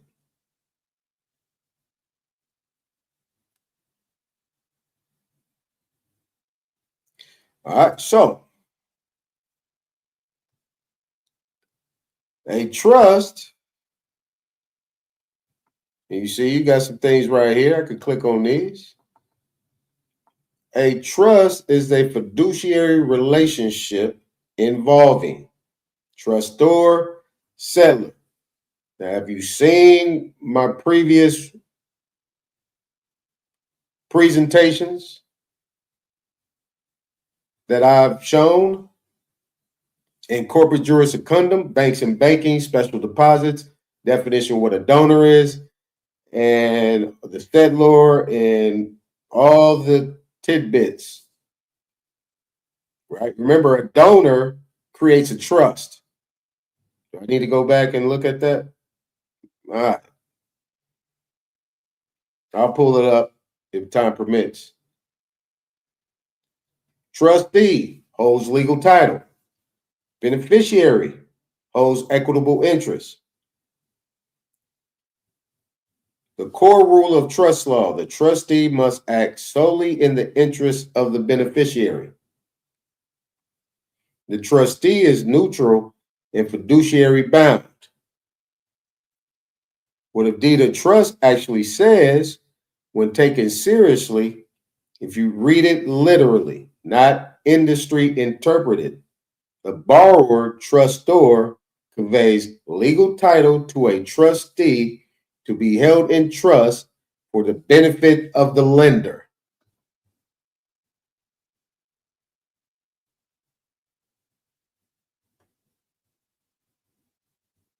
Okay? That is what you got into. That's that deed of trust in a nutshell.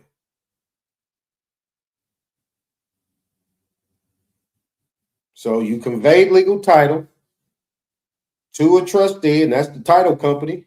Usually it's the title company, escrow, the one that does everything, that gets you your preliminary title report. And that is very important. Let me tell you something. That preliminary title report is very important. Very important.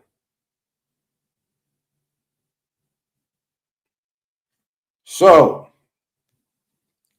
structurally, you transfer legal title to trustee. You retain equitable interest, possession, and use. The trustee holds title conditionally. This is why they keep the grant deed. That's why they got the original. If you did this between yourself and the previous owner, you get all the documents. They come straight to you. But see, what people don't understand is that these servicing companies put themselves in play based on the fact that they're saying that they loaned you money, but really they're servicing the loan. They loaned you money, and for us loaning you money, you must now complete this deed of trust and sign it to convey everything until you pay us back with interest. What does that sound like? Sound like loan sharking, right? So let me just read this back again. You transfer legal title trustee. You retain equitable interest, possession/use. The trustee holds title conditionally, not unconditionally, conditionally, on conditions. This is not a metaphor. I already know what questions I'm going to ask next.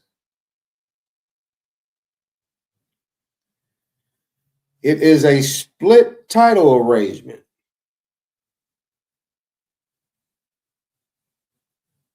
This is not a metaphor. This is how it works. It is a split title arrangement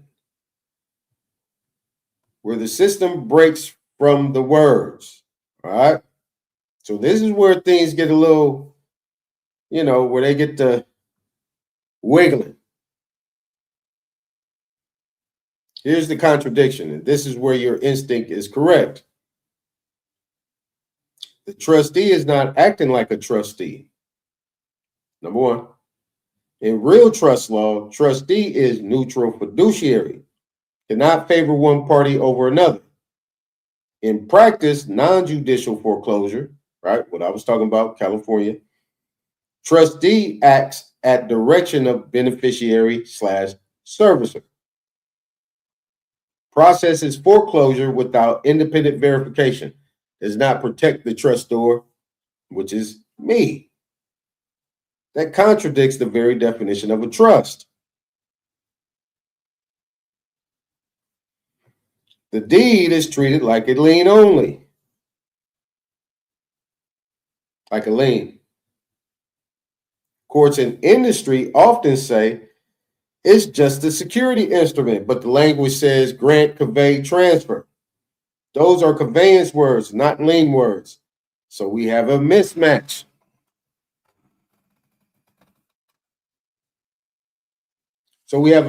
Language equals transfer of title. Practice equals treated like a lien.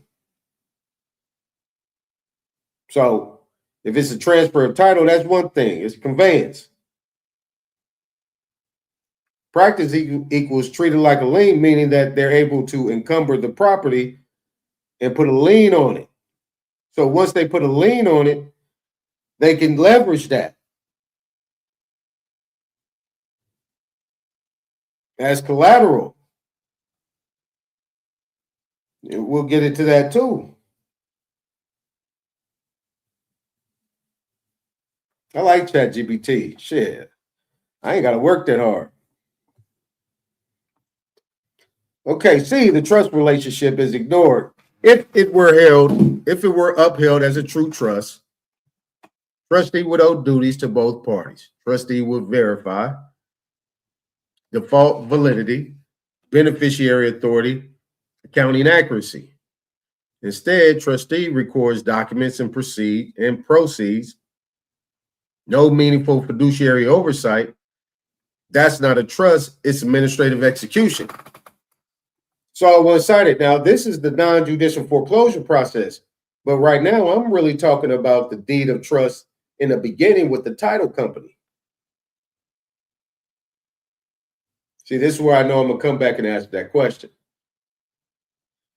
So, the substitute, now, we'll just deal with this because he's referencing what I'm asking him to, the non-judicial foreclosure I started with yesterday. So the substitution of trustee problem. So when they start doing the non-judicial foreclosure process, since they took what I previously did and applied it, I should have asked them that question. But it's relating it there, but I wanted some title company information. Now, when they file non-judicial foreclosure, the first thing they do is they file an assignment for the first time. But you've already been paying this company for 10 years, who is not Bank of America. This is somebody else. But you've been paying them for 10 years.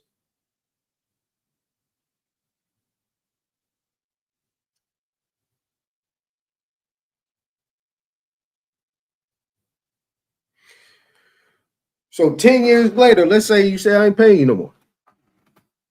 And you've been taking months and months and months trying to get that. At this point in time, you're on the 91st day. That is considered to be accounts receivable. After 90 days, that is default in accounts receivable. They then can go to the title insurance company and file a claim on that insurance of the $250,000, get that, and then be able to sell it off. Again, but in a mortgage, it's different because you already have somebody else that's collecting payments from you. That's why you know the original bank or whoever that you did the initial transaction with didn't loan you any money. That's why you have loan originators and underwriters. They're the investors in the back. And you can't get any money unless you're getting it through the Federal Reserve. That's what happens. Federal Reserve is the one that issues it based on the relationship they have with the Treasury. So after the assignment is done, 10 years later, that's the start of the non-judicial foreclosure process. The next thing that happens is a substitution of trustee comes in. This is where you get into, like this guy was saying about the 241 and 242, these people talking about the sheriffs and these other companies coming in, asking for something. This is where all the law goes out the window and all this stuff is being done administratively and under the radar. Now, after that substitution of trustee comes in, this is some other company that the actual servicing company of the loan, because whoever comes in that you even paying after that is still servicing the loan for the investor. There's a whole investor in the background. So once that happens, you didn't do that. You have all these documents that have been signed under what you consider to be the deed of trust. This is what the chat is saying. But you haven't signed anything. You ain't did nothing. But they're all saying this is done in your name and you authorized it through that deed of trust.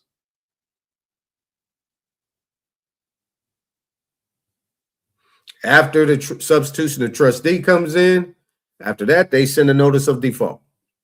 That notice of default is the actual like glue for all these documents, because they got to have a declaration page on there, and that explains exactly what's happening. And we'll talk about that a little later. Then after that, you have what is called a notice of trustee sale, and I'm going to pull that up in a minute. I ain't going to spend too much time, but I'm going to pull these codes actually up so you can actually see it. And then after that, they schedule a date for a foreclosure sale, whatever goes on at that time. And then next thing you know, they're filing what is called a trustee's deed upon sale. That trustee's deed upon sale states that you sold it at the auction and got paid.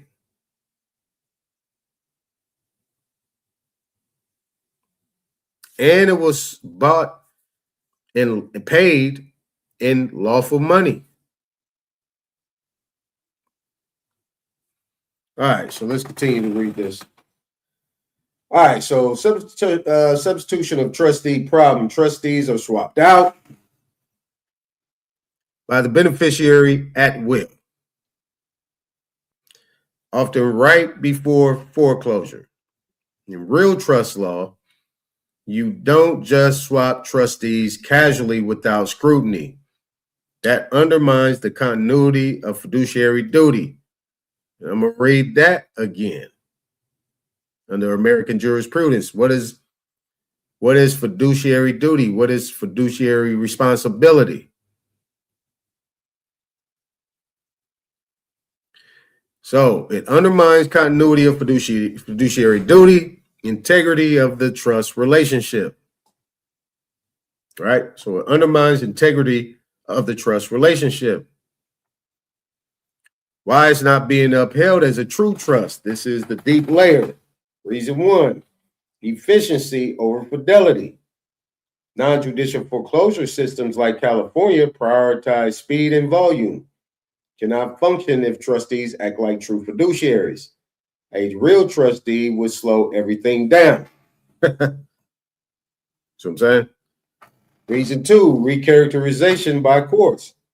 Courts have gradually reinterpreted deeds of trust as security devices, limited trustee duties, narrow borrower protections. This creates a hybrid instrument that says one thing but operates another way. Reason three, securitization layer. Once loans are sold into trust, beneficiary becomes abstract. I don't know what that means. Beneficiary becomes, okay, the word beneficiary becomes abstract. Trust, servicer, investor pool. You see what I'm saying? So that beneficiary term, which the deed of trust is going to have, the bank adds that, then turns into a real estate investment trust, servicer, investor pool.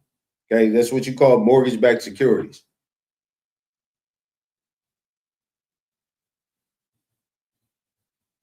Trustee becomes procedural, not fiduciary. The original trust structure gets diluted. Avoiding judicial oversight. If treated as a true trust, every enforcement will require court-level scrutiny. Non-judicial systems avoid that by treating it like a contract enforcement mechanism. Every enforcement requires court-level. Oh, gotcha. Yeah. So if treated as a true trust, every enforcement will require court-level scrutiny. Non-judicial systems avoid that by treating it like a contract enforcement mechanism. The core tension is the real issue. You identify the exact fault line. The document says deed, transfer of title, trust, fiduciary relationship. The system treats it as a lien with a procedural agent, trustee. Why this matters? Legally and strategically, this gap creates powerful arguments. If enforced as written, trustee must be neutral. Beneficiary must prove authority. Default must be verified. Sale must meet fiduciary standards. If not, the trust label becomes misleading. The conveyance language becomes questionable. The process risks being ultra vires. Process risks being ultra vires beyond authority. Bottom line, a deed of trust taken literally is a conveyance of legal title into a fiduciary relationship. But in practice, the deed aspect is minimized, the trust aspect is ignored, and it is enforced like a private foreclosure shortcut.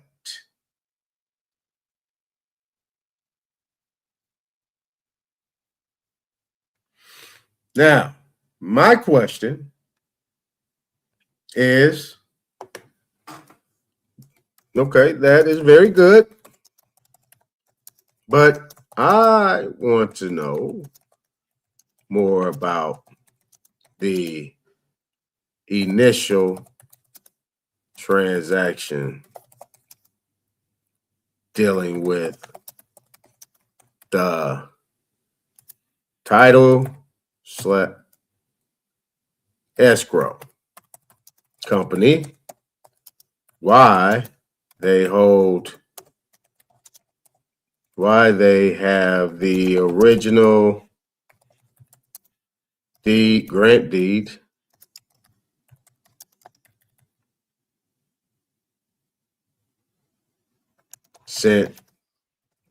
mailed to them instead of the new owner.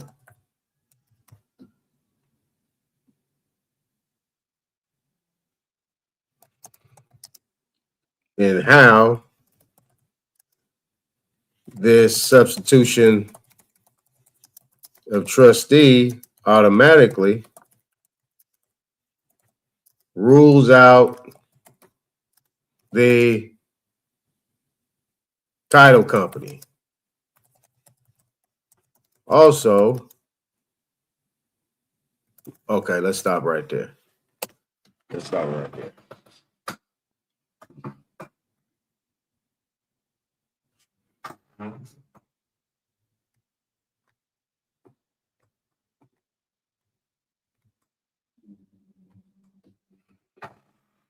Okay, so it says now we're getting into the engine room of the transaction. All right, I'm cooking. The part most people never look at closely. This is where title, escrow, and the trust structure intersect, where a lot of confusion and leverage comes to form. I'm going to walk you through this in a way that connects all three pieces. The initial transaction. What actually happens at closing? Okay, escrow plus title are not the same role. Escrow company neutral transaction coordinator holds money, sign documents, operates strictly by escrow instructions. Title company issues title insurance, reviews chain of title, often affiliated with escrow. They are not parties to ownership, they are facilitators. The grant deed, what really happens to it? Why the original grant deed is sent to escrow, not you? This is intentional and procedural. Now, I said earlier that I said 98% of people probably don't have their original grant deed. And I said be on the safe side, 88. Now, I put that in there and it agreed. So now you know that you don't have your original grant deed.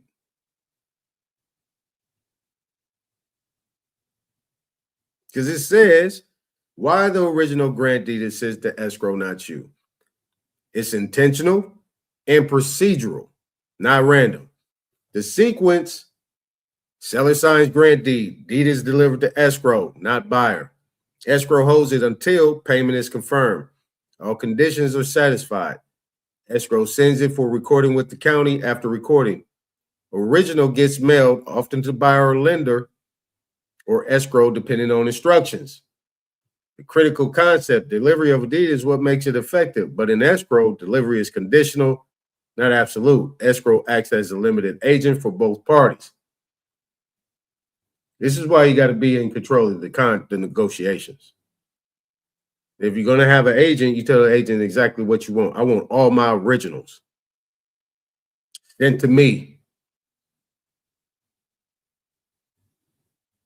So as soon as that money hits escrow, I want that grant deed sent to me. I want it done in front of me.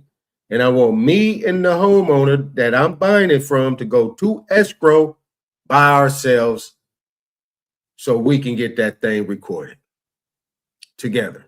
We're going to have our own notary. We're going to get it notarized right there. And you don't need to be there. Well, we need to be there. No, you don't. If you want to be there, agents, you can. But just stand over there and watch. You want to be a witness? You can be a witness.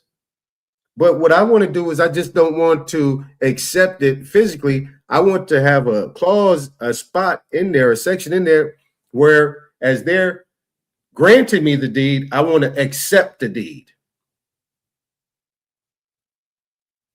Under my own free will. I want to accept that. I want to accept that deed. So now you got two signatures on there because usually if you look at a grant deed, it only has one signature.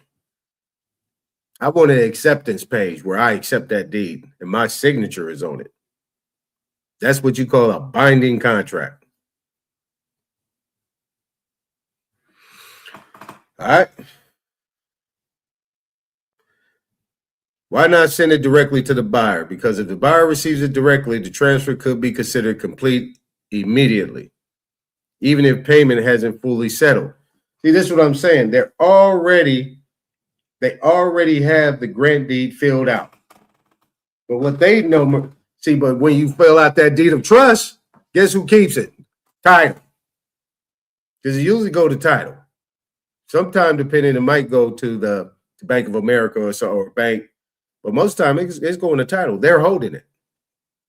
But what you forget to do is ask for the original. Where's my original at? Soon as escrow closes, when we're at the closing thing, once that money goes into escrow, I want you to hand me my grant deed. Because if they already have a grant deed already notarized and signed, that means the deal is done. What they're doing, and I'm pretty sure this chat is not saying this, what they're doing is they're completing the process and it's going to them based on the deed of trust. This is where you do this is where it says conveyance. You convey title, transfer and convey rights and title over to the bank as the servicer, the broker, and it goes over to and escrow holds it. Just escrow opens up, right? So the hidden layer, title is being controlled during escrow, while escrow holds the deed. Legal title is in a temporary suspended state. Escrow is acting as a conditional holder of transfer authority.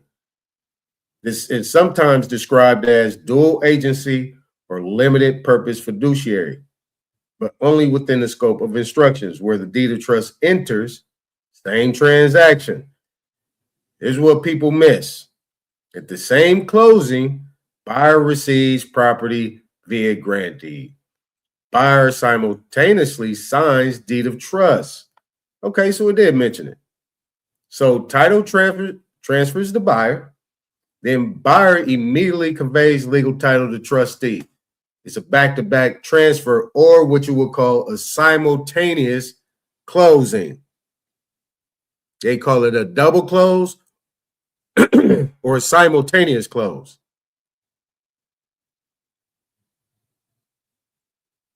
It's already 4:23. Crazy. Now let's address your key question. Why does substitution of trustee rule out the title company?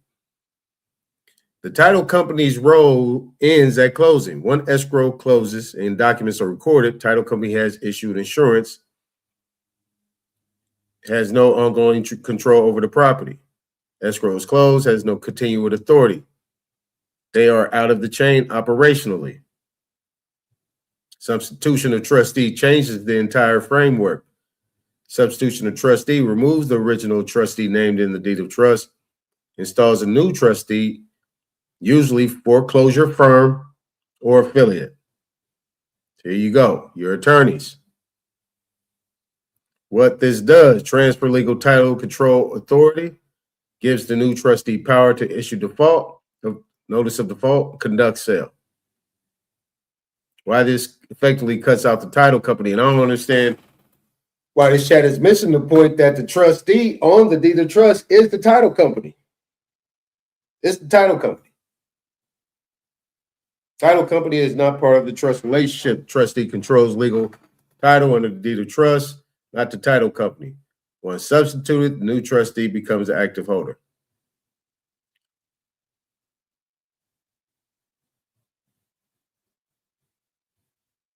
Title company insured. Okay, let's look at title insurance doesn't follow the substitution. I know that. Okay, so tell me. All right, I'm listening. Title insurance does not follow the substitution. Title company insured. The condition of title at closing. It does not guarantee future foreclosure validity. Monitor trustee sanctions. So when substitution occurs, title company is not checking anything. Disconnect between origination and enforcement. At closing, everything is structured, verified, documented. At foreclosure, entirely different actors step in. Servicer, substitute trustee, foreclosure counsel. with no continuity of fiduciary duty. All right, so I'm about to come down here and I'm saying, wait a minute. Wait a minute. The trustee, the title company, i.e. Fidelity, is named as a trustee on the deed of trust. What about that? And be quick. I don't need a long one. Be quick with your answer.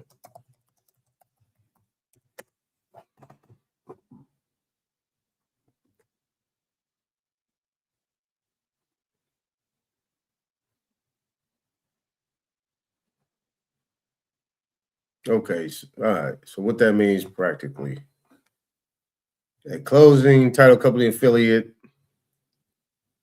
is named as initial trustee. This is mostly administrative placeholder. At default, beneficiary records substitution to trustee. I know that. I know that. Why this matters, your angle. This actually supports your deeper point. The entity tied to the legitimate closing, Fidelity Title Escrow, is not the entity executing the foreclosure. Instead, a new handpicked trustee steps in right before enforcement.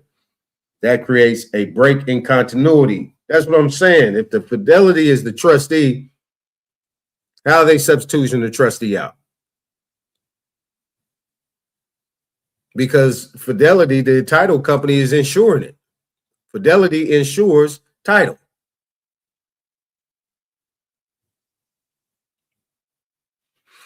All right. The real issue, even though Fidelity was named a trustee, they never actually function as a true fiduciary trustee.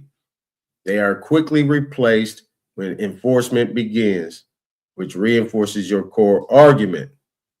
The trust structure is not being upheld as a trust. It is being used as a mechanism, then reassigned when power needs to be exercised. Now, we're going to stop right there.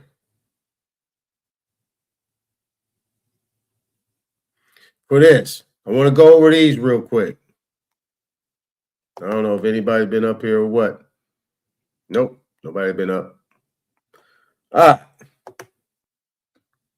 No, y'all tired of looking at me. All right, so let's get rid of that. Assembly Bill 1418, right? California. This right here is dealing with tenancy, landlord situations, right?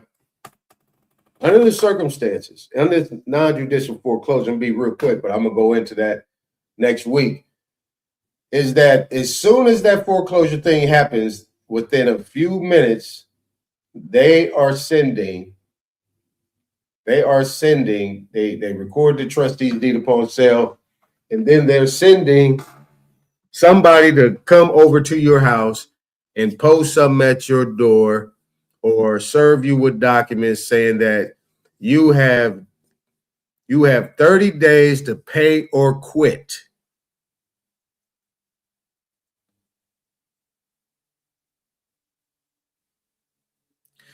Now, what usually happens is people ignore that, like, what's all that about? This, that, and they go a different route. And never respond. When that usually happens, what takes place after that is they actually go file an unlawful detainer, an unlawful detainer.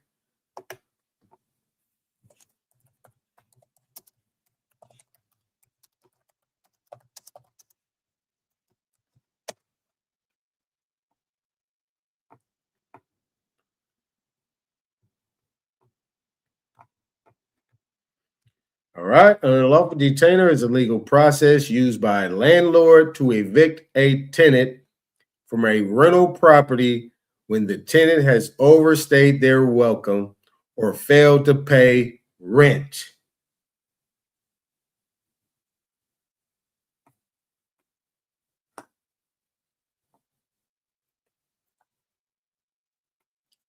Keep that in your head. Remember, we're dealing with home ownership. But as soon as they do that, they take time with the pay or quit and things like that. They do this trustees deed upon sale, saying that they bought it in lawful money and the owner actually sold it to them under this deed of trust for a certain amount that they never received. So under the circumstances, they go and they file an unlawful detainer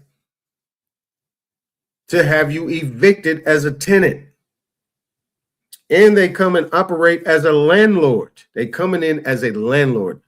And this is somebody that supposedly had bought the house at an auction from you. If you actually sold them the house, why would you need to get a 30-day notice to pay or quit? You just got paid. You should be packing up and leaving on your own. Common sense here. Let's just speak common sense. You should be like, I'm out. See, but this is where you get into these courts and these people. They come up here with just some raggedy, like crazy stuff. I mean, I'm glad this brother showed up in that video that I showed earlier, where he was hot. He said, "Do you guys really love America? You don't, because you are here to destroy Americans and people's peace around here, to live a free, unabated life. You have turned a system that was supposed to be as simple as easy as pie through the whole relationships that's supposed to happen into some big Ponzi scheme."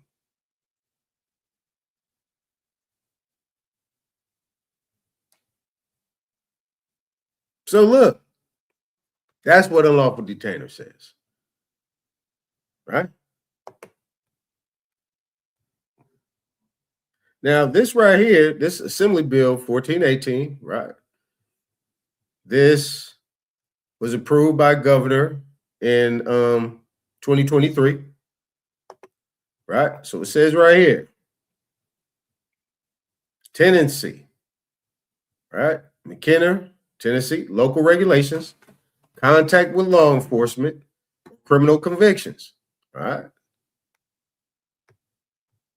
There we go.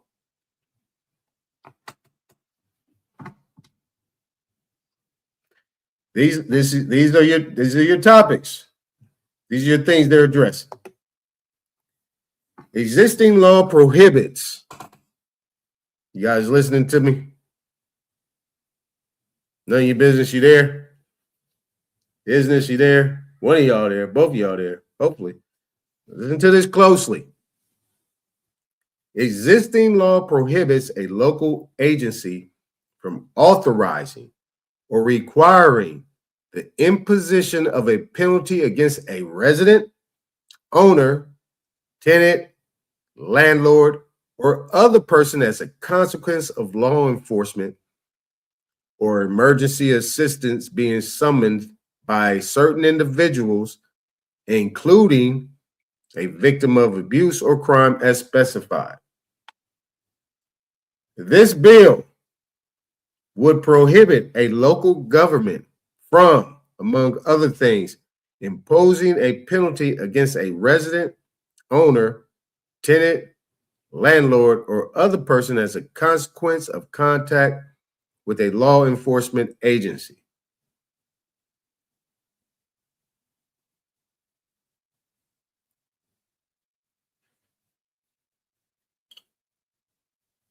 The bill will prohibit a local government from requiring or encouraging a landlord to evict or penalize a tenant because of the tenant's association with another tenant or household member who has had contact with a law enforcement agency or has a criminal conviction, or to perform a criminal background check of a tenant or a prospective tenant. The bill will preempt inconsistent local ordinances, rules, policies, programs, or regulations, and prescribe remedies for violations. The bill will include findings that changes proposed by this bill address a matter of statewide concern rather than a municipal affair, and therefore apply to all cities, including charter cities. All right, you got cities and then you got charter cities. All right. Article 10, prohibition on penalties against tenants and landlords for law enforcement contact or emergency services.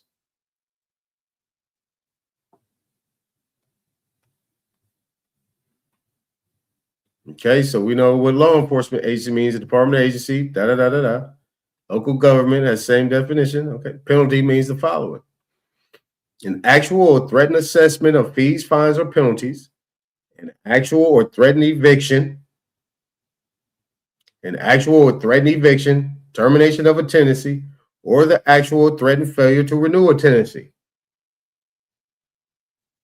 An actual or threatened denial of a housing subsidy.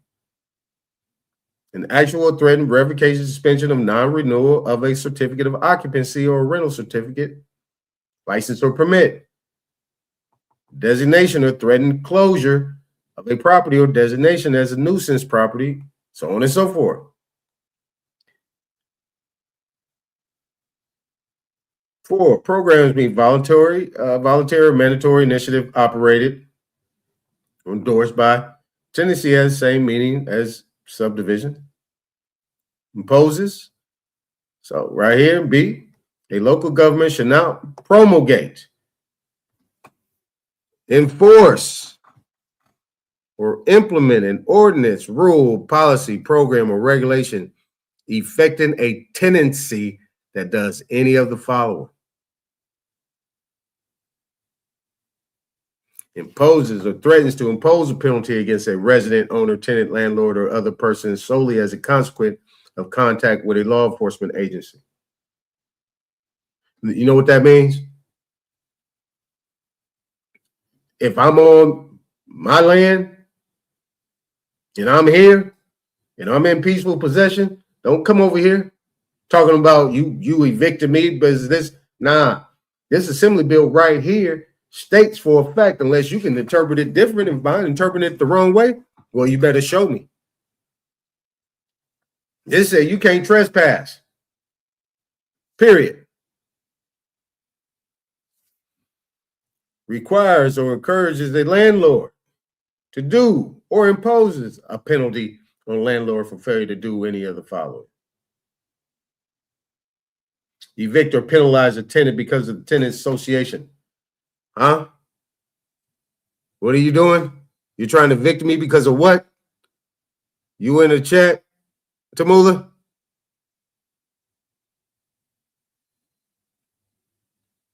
Evict or penalize tenants because tenants alleged unlawful conduct or arrest? Still can't evict me. Right? The housing problem. Include a provision in a lease or rental agreement that provides a ground for eviction not provided by or that is in conflict with state or federal law. Okay? All right. Let's move on. Oh, them some nice shoes, right? Ooh, look at those. Oh, yeah, I need to get those.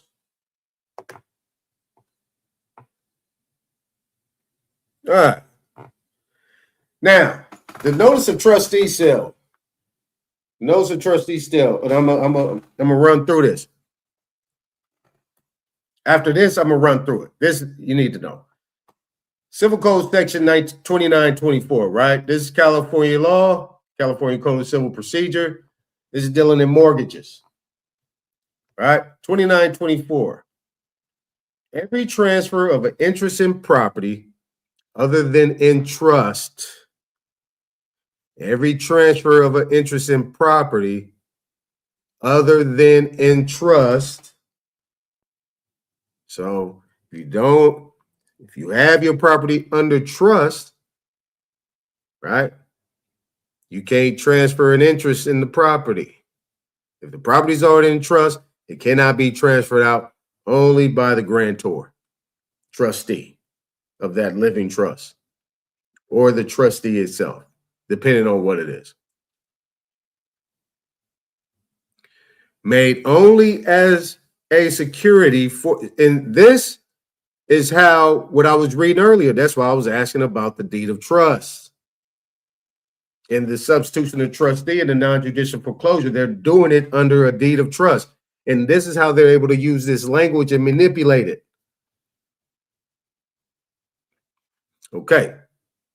Made only as security for the performance of another act is to be deemed a mortgage, except when in the case of personal property is accompanied by actual change of possession, in which case it is to be deemed a pledge. If a mortgage created after 1970 of any estate in real property, other than an estate at will or 4 years, less than 2, or in any transfer in trust made after July 1917 of a like estate, to secure the performance of an obligation, a power of sale is conferred upon the mortgagee, trustee, or any other person to be exercised after a breach of the obligation for which that mortgage or transfer is a security.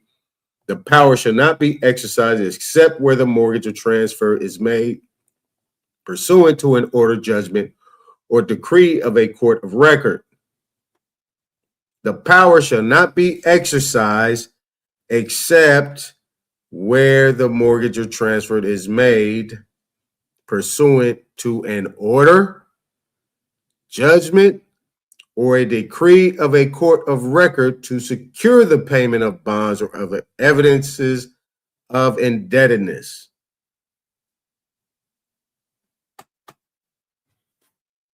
You see, they manipulate this, right? So their court order, that's why they don't do nothing. That's why they run to the unlawful detainer courts, so they can, because you got 5 days to respond to that. And they run it under this thing, and they expect you to run over there and say, I'm not a tenant, I'm not a tenant. And then they say, oh, yeah, you here? State your name for the record. My name is, okay, we got you. Thank you. But that's not what I want to deal with right now. 2924 F. Hold on, man. That ain't what I want. Hold on. Let's go here. All right, that's not what I want. 2924. Hold on. There we go. 2924 F.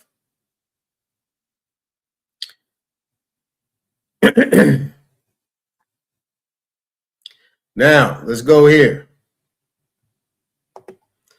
Except as provided in subdivision C, any sale of property can be made under the power of a sale contained in any deed of trust or mortgage, or any resale resulting from a rescission from a failure of consideration pursuant to subdivision C of section 2924H. I like that. Notice of the sale thereof shall be given by posting a written notice of the time of sale and of the street address and the specific place at the street address where the sale will be held, and describing the property to be sold. Any California people listening to this know this. If you, I don't know about these other states. I've seen some other states and some other instances I dealt with, but I don't necessarily see this language. I don't really see this language, but it's got to be in there somewhere. All right. So where the sale will be held and describing the property be sold at least 20 days before the date of sale in one public place in the city. Where the property is to be sold, if the property is to be sold in a city, or if not, then in one public place in the county seat of the county where the property is to be sold. And publishing a copy once a week for 3 consecutive calendar weeks. Oh. Now, we're going to go to 2924 FB 8A. 8. And on April 1st, 2012, the deed of trust or mortgage containing the power of sale is secured by real property. That's one. From 1 to 4 single-family residences, the notice of sale shall contain substantially the following language as 2. If it's dealing with 1 to 4 units, single-family, that's considered to be a SFR, single-family residence. The notice of sale shall contain substantially the following language, in addition to the language required pursuant to paragraphs 1 to 7, exclusive. Let me blow this up. You guys can see this clearly. Notice the potential bidders. If you are considering bidding on this property lien, you should understand that there are risks involved in bidding at a trustee auction. You will be bidding on a lien, not on the property itself. Whew.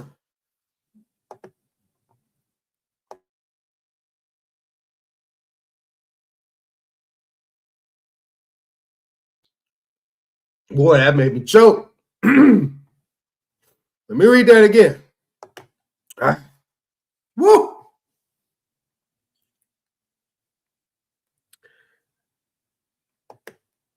It says, if you are considering bidding on this property lien,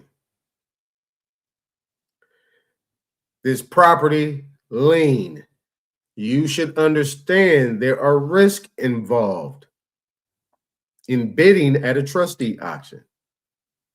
You will be bidding on a lien, not on the property itself.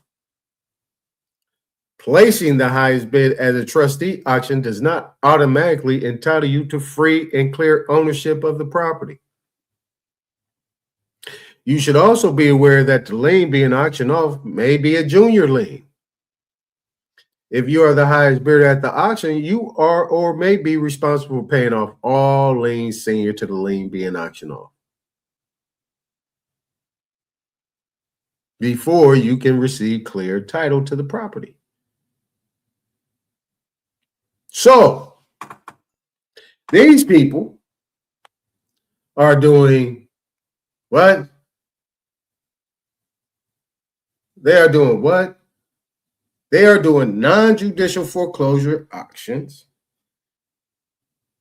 with the premise to the other people there that you are buying property at the auction. But really all you are buying is a lien.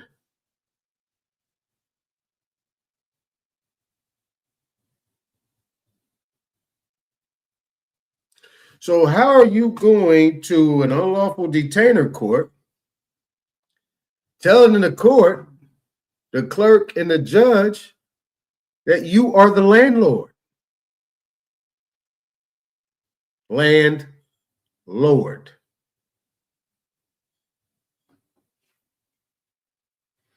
Now, I didn't get a chance because I had things to do today. I was going to redact some documents so I can actually show it. But that's what I'm saying. If you have that, I'm just going to show you these things we're going to go over, but we're going to stop right there. If you have that, I'm just showing you stuff that I talked about, 42 U.S.C. 2000D. 42 U.S.C. Section 1983, Civil Action for Deprivation of Rights. 42 U.S.C. Code 1994. I'm going to read this one. I've read it before. I'm going to read it again till you guys get it. Peonage abolished. 241, conspiracy against rights. 18 U.S.C. This is chapter 77, crimes and criminal procedure.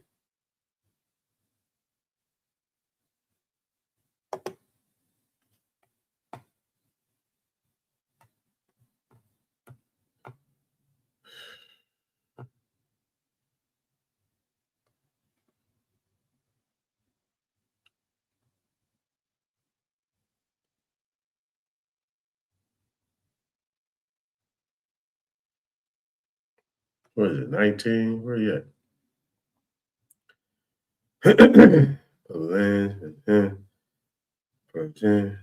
Chapter 77. There we go. There we go.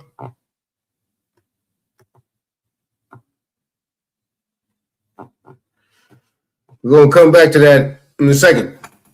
But if you're going to the judge and you're actually telling the judge, the court, and the clerk that you are a landlord and the only thing you bought is a lien. See, this is where the deception comes in. They take it in there and say, oh, you had 30 days to pay or quit. Pay what? Rent? Or are you telling me I got to pay off that lien that you bought? That is the deceptive part right there. You bought property or you bought a lien? Now, what type of lien is it? Is it a secured lien or is it unsecured? What is it secured by?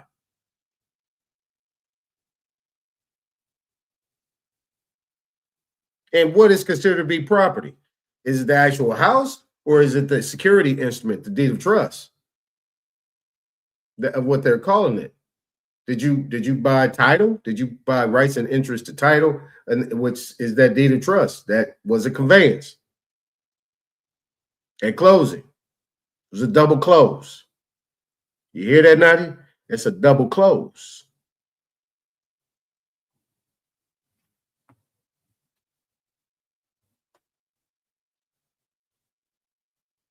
So now, what we're going to do is we're going to stop right there and we're going to come into all that. And what I'm going to do is I'm going to tie all this in to this little thing right here. And this little thing right here. And this little thing right here. And this little thing right here. Next week.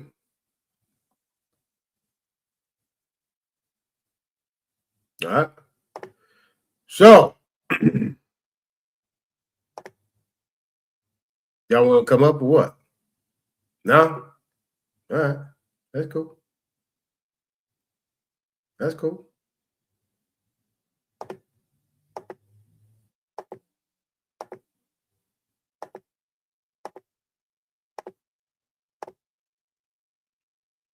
See, we covered a lot of that information.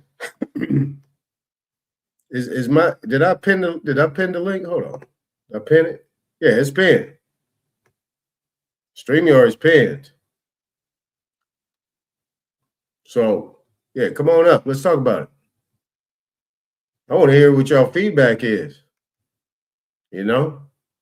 Took y'all on a little ride a little bit. No, it was a long little ride. What, 3 hours? That's what I'm saying. See, when I do these presentations, the time flies. Don't even be that to me, it don't even seem like I've been here that long. Let's see. See what everybody's saying up in chat. All right. So y'all, okay. So y'all, I wasn't getting too crazy with it, huh? You guys were able to hang with me. Y'all was able to hang with me.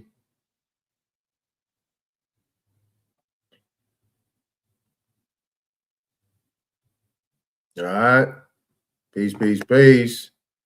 What's up, daughters? Yep. Richie Rich.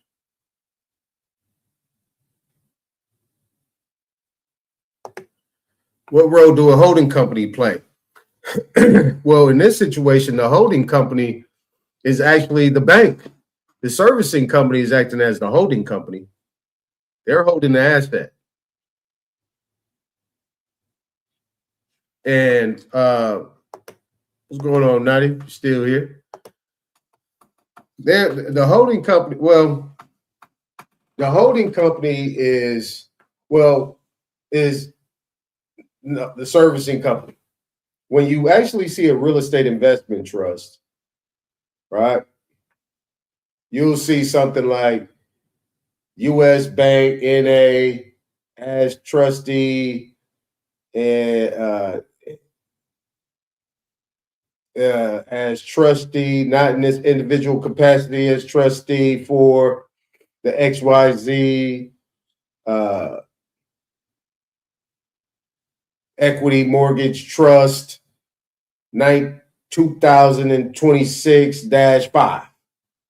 The year usually shows when it was created. So that is what you call a real estate investment trust, and the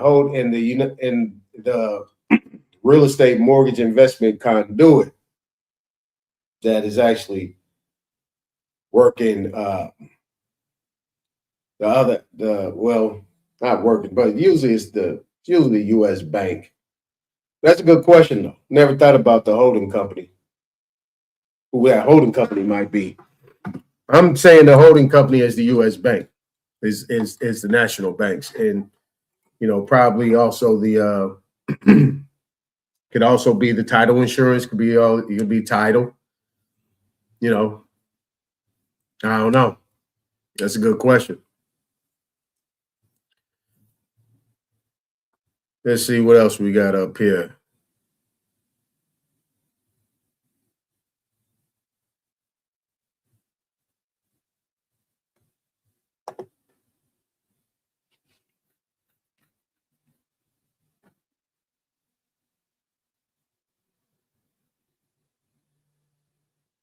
Oh boy, that's wild.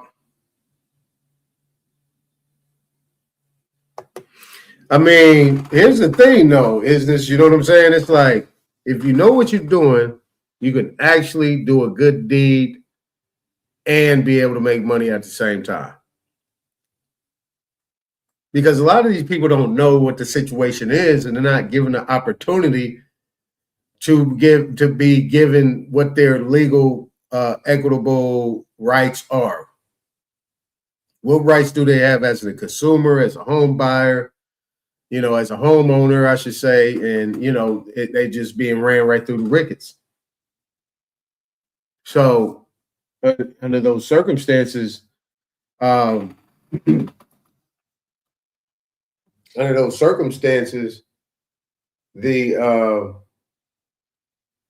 process can be done and can be lucrative, and everybody's happy. Everybody's happy. Everybody get paid. People stay in their house, so on and so forth. You know what I'm saying? I mean, I've been doing this long enough. Just learning the whole process, working for people, learning the whole investment process, just how the law and the statutes work. What's the tricks and the traps, and you know what I'm saying? And hey, I mean, things can be done. You don't have to be advertised. They can be done, and everybody wins. Everybody wins. You just need the right people. You need a good broker. And that's what I've been looking for. Somebody that's a good broker, that's savvy, that thinks outside the box, a good hustling real estate agent that does the research. You know what I'm saying? And shit, from there, you get the financing. You get you a cool somebody, you have a good relationship with a bank. You know what I mean? And, all this in the form of humanitarian efforts, community development, financial literacy, all those things can be done properly. Even also, you know, if you're doing tax liens, you know, you got tax foreclosures, you got mortgage foreclosures, but a lot of people don't want to touch the mortgage foreclosures. I'm that one. I will touch them. You see what I'm saying? But at the same time, you can't sleep in every house. So if you get into the real estate investment business, or more importantly, you get into the community development business, then, you know, it carries a lot more weight, I would say. It carries a lot more weight. You just got to know what you're doing. All those things can be settled outside of court. And if these people don't want to settle outside of court, you run right, man, they get ran right through. You telling me that you want to keep this and you don't want to accept this money? You don't want to negotiate? You don't want to come to the negotiation table? Really? Okay. So basically what you're doing is you're trying to win on too many different levels when you technically, I'm giving you an out. It's bad debt anyway. Why? Because the note in the security instrument, well, I should say the note in the deed of trust, the note in the mortgage, haven't followed each other. They got to stay together. They're separated. How do I know they separated? Because the transaction that was originally done with my wet ink signature on it, they don't have it. And it ain't the same company. So where'd it go? It's cool. So, okay. So you said real estate investment trust. That's a question. I'm going to get into that. But just to make it real quick, when, and this is just what I did in my research, is that bottom line is this. Once you close escrow, another escrow opens. It's an investment trust. What it does is you have an investor. This is where the underwriter comes in. And this is where the mortgage electronic registration system comes in.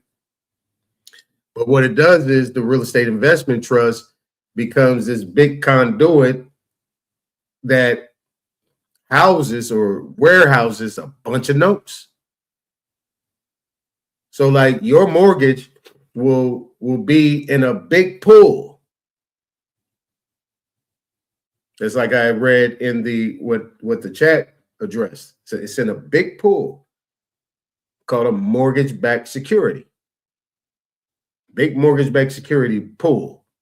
And they create a real estate investment trust. They create a trust.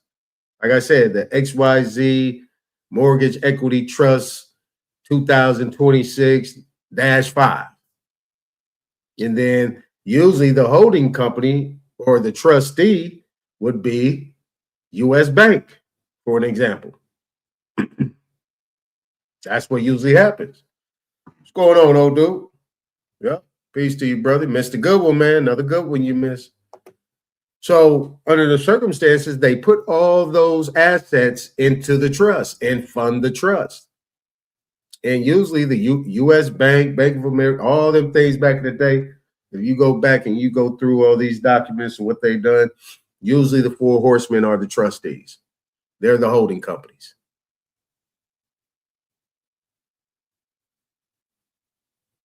And it's just created. But the one thing that has to happen, and that's what I was going to show, because we're going to get into a section of the tax part, because I'm going through this. Yeah, we're going to spend some time on this. I'm tired of playing around, tiptoeing through the tulips. We're about to go through this.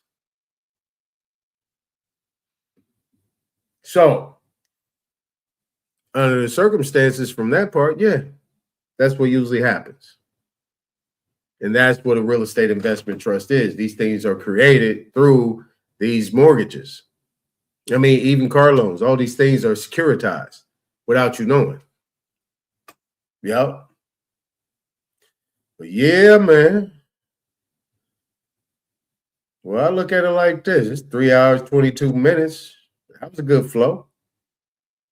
I'm good. Nobody want to come up here. Ain't no need for me to be up here. I don't want to spend too much time talking. I think it flowed well. I didn't get tired. I didn't sound like I didn't think I was hearing my own self talk. So it was cool.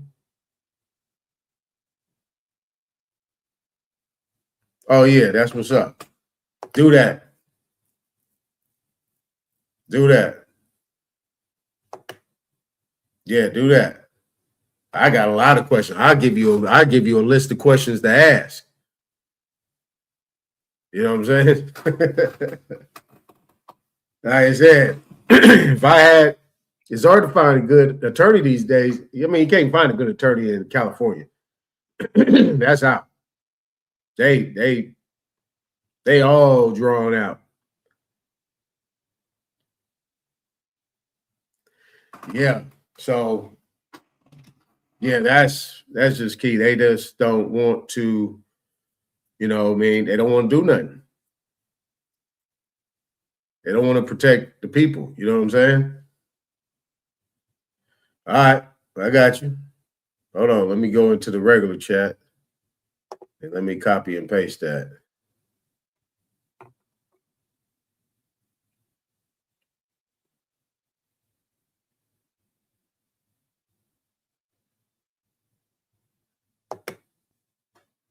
Okay, I can't do that. Hold on. All right, hold on. Yeah, let me get that.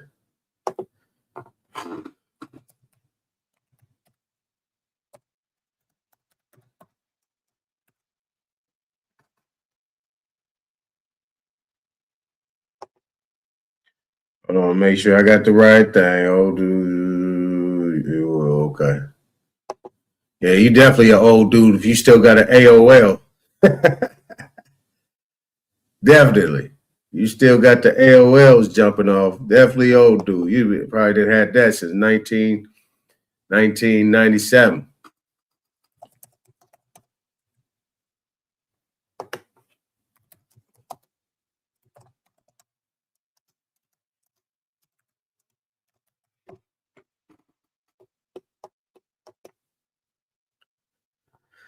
All right. You already know I ain't bullshit. I just put my Gmail, put mine in the chat too, so you know where you're getting it from. If you go to spam. Yeah, it said mail delivery subsystem, said status notification. All right, so look, is that the right one? Because you got that one, you got 3 zeros and a 4 at AOL. So I got, hold on. I got. Oh, do 0. Oh, my bad. I only had 1 D in there. I only had 1 D in there.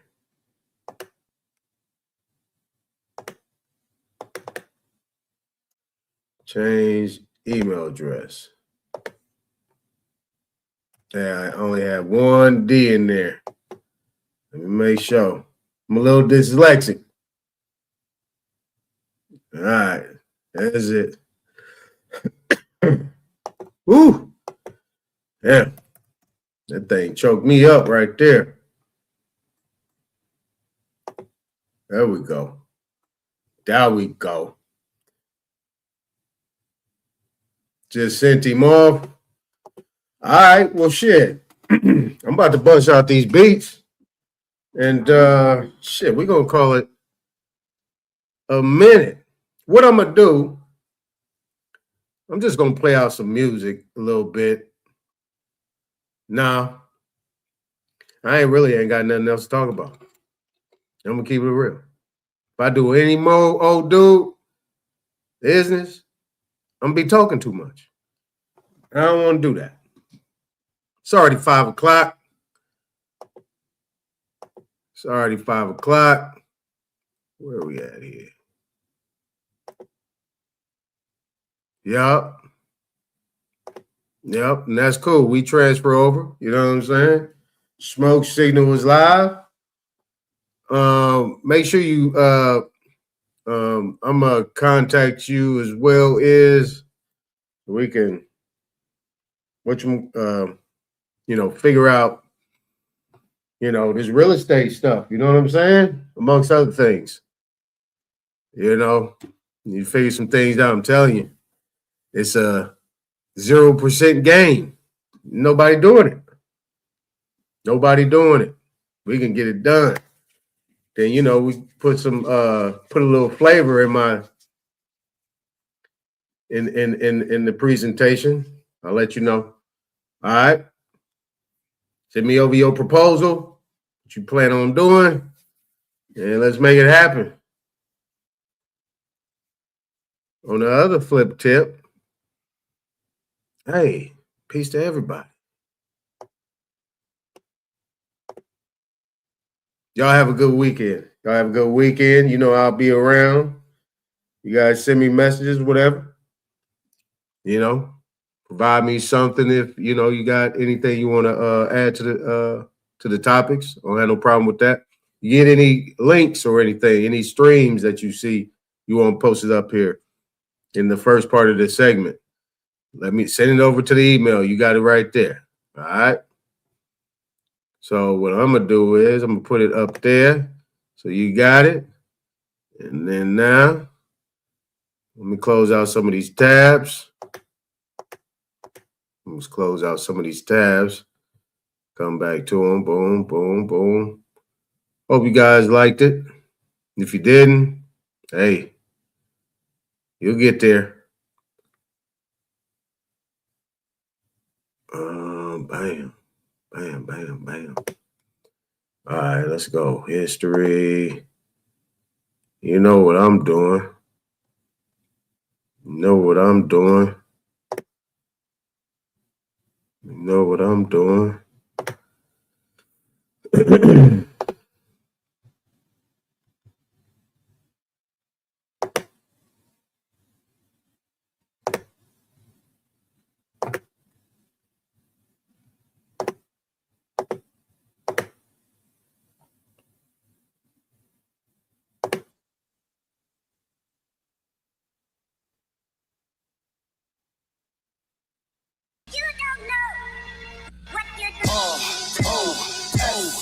Yeah, I can get your land back. Yeah, I can discharge your debt. You gotta live by 5 principles before we just connect. Cause you could pose as my friend and then really be the threat. Like Brutus the Julius to the dudes that killed Malcolm X. Get your hand out of my pocket! Get your hand out of my pocket, nigga! Get your hand out of my pocket! Get your hand out! Brother, please. Y'all think getting remedies important. We making lawyers lose their indemnity insurance. King Chameleon, private. I don't wanna be popular. Grandpapa, Hulk Papa, Mama Black Mafia. Yeah, we them big owners holding rank. You call Rocket lawyer, I call the owner of the bank. He in the private at the temple, like Ginobili in the paint. And we got 3 militaries, we might be rolling in some tanks. While you balancing with a check gross, going to work for debt notes. Overtime all your life paying mortgages, then you left broke. Damn. Shout out to Mayweather, who's obviously woke. He settled $18 million with a promissory note. I'm not your corporation's chattel, this world gotta be a joke. Blind leading the blind, so we never gonna see. But I tell you what, I don't know about you, but I'm going to go to bed. Everybody fake woke while the president is asleep. So I introvert myself, cause it's evident to me. No one saves us but us. Buddha said it in BC. No title, deeds are just reference the evidence to me. Man, you don't own it, you a tenant and it says it on your deed. You said with a sign but didn't take the time to even read. There's gotta be an idiocracy. They call you crazy as Kanye just for thinking logically. 2 million nationals backing us to stop who ain't stopping me. For instance, when Columbus came over here, they admitted Native Americans was already there. But if our kids take a test on who discovered land we on, and you say Native Americans, you get the question wrong. Don't lie to us, you are just a colonist. Can't hide the truth. We got all the proof from the anthropologists. We know the system now, it's time to get up out of it. But it's our fault, because we fought so hard to be a part of it. Now, I will never say that progress is being made. If you stick a knife in my back 9 inches and pull it out 6 inches, there's no progress. You pull it all the way out, that's not progress. The progress is healing the wound that's a blow made. And they haven't even begun to pull a knife out, much less try and heal the wound. They won't even admit the knife is there. All people trying to burn us, out and selling services with disclaimers, saying that it ain't for legal purposes. No cash, broke ass, internet burglars with temporary schemes and a lot of fraudulent dreams. Yeah, we got our own embassy, we got our own consulate, foreign administrations and free armies on top of it. We live by 5 principles, but we'll die for this. Freedom back to the people, protect them from the apocalypse. I took that title that they gave me and I clouded it. F what you say, sets the Cuban. I got a bond with this. My way of thinking pissed the military off. I ain't with their way of thinking, Roman military law. We coming peaceful outside the mosque in the cathedral, and we'll resort to violence. I gotta protect my people.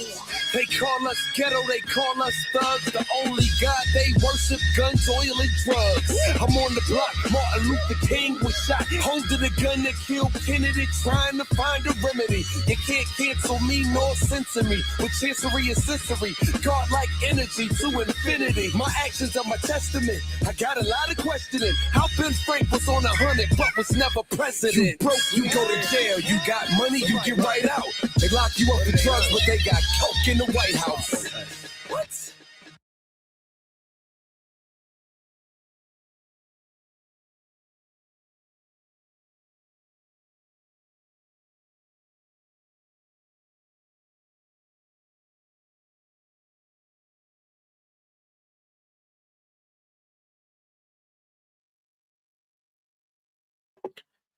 All right, so look. Hey, it's cool. I could do it. I could do it. I could do it. Ain't no problem. If you want to keep it rolling, we can keep it rolling. You know? But yeah, I mean, I don't need a break. I do this every day, isn't it? Every day. You know what I'm saying? I do this every day. I just don't want to drain the people out in information. I like for people to go back and look at what we did for the week and then go from there. You know what I'm saying? That's what I would like. What's going on, Draco? Yep, we'll see what's going on. I'll let you know. Definitely. Hey, but after this, we closing out with this song. Shout out to Draco. He showed up. Track done by Sir Copper Draco. But after this, it's over. It's ending. I ain't saying bye nothing. We just out of here. All right. Appreciate you, business. None of your business. All the people. Copper Draco. Original RJ, RCJ. Keep forgetting whose tag that is. Rod Will, who was here? Rod Will, old dude. Big Dog Philly. Naughty. Think he popped his head in for a quick sec. Richie Rich. Young Davis. Yeah, man, the rest of you that was listening and didn't chat. Appreciate y'all being here. Hit that like. Them fires is just what we need right there. Them fires right there. Them fires right there. Repost it. Boom, bam. And we out.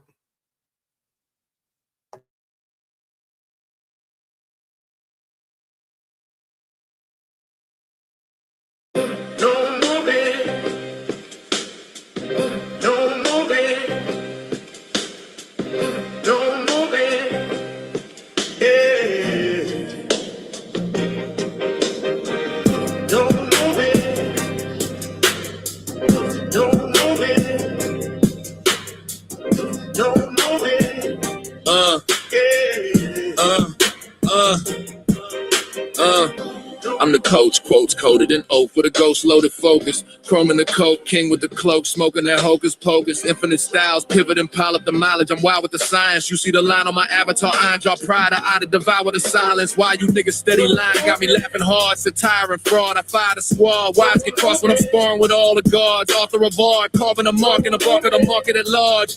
Target the sharks, heart of a Spartan. I sharpen the margin with bars. You rather bargain and dodge. I'd rather you come get your taxes done. Black suit back, room facts in a stack. I'm relaxing the maximum. Get out of the pocket, the profit of rocket. Then I just might tax you punch. Racket your funds, I'm stacking in chunks. Reacting to acid, you're begging to punch. Sometimes my community hard-headed, scarred, dreading the lessons. I chart head and start spreading the message. Embedded in pressure. Sovereign living, I'm private with it. No corporate percentage. Discharging debt with a pen stroke. You still don't notice the vision. I've been telling y'all you don't want to debate me. Weighty and ready. Great with machetes, linguistically shredding the petty. Grab these 15 acres. Landscape major, plan made paper. Land patent stamped and sacred since my campaign greater. I ain't talking about Ice-T when I say that I can show you law and order. Court recorder, I sort the torture, contort the border. I eat the case, beat the state, leave a trace of the raw supporter. Briefcase aura, got your baby mama thinking that I'm a lawyer. Seminole Indian sentiment, militant on Summer and Sawyer. Private enrollment, tribal component. I'm the boss if you're trying to employ it.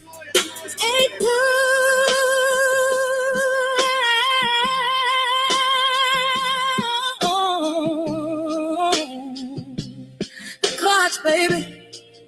Infinite.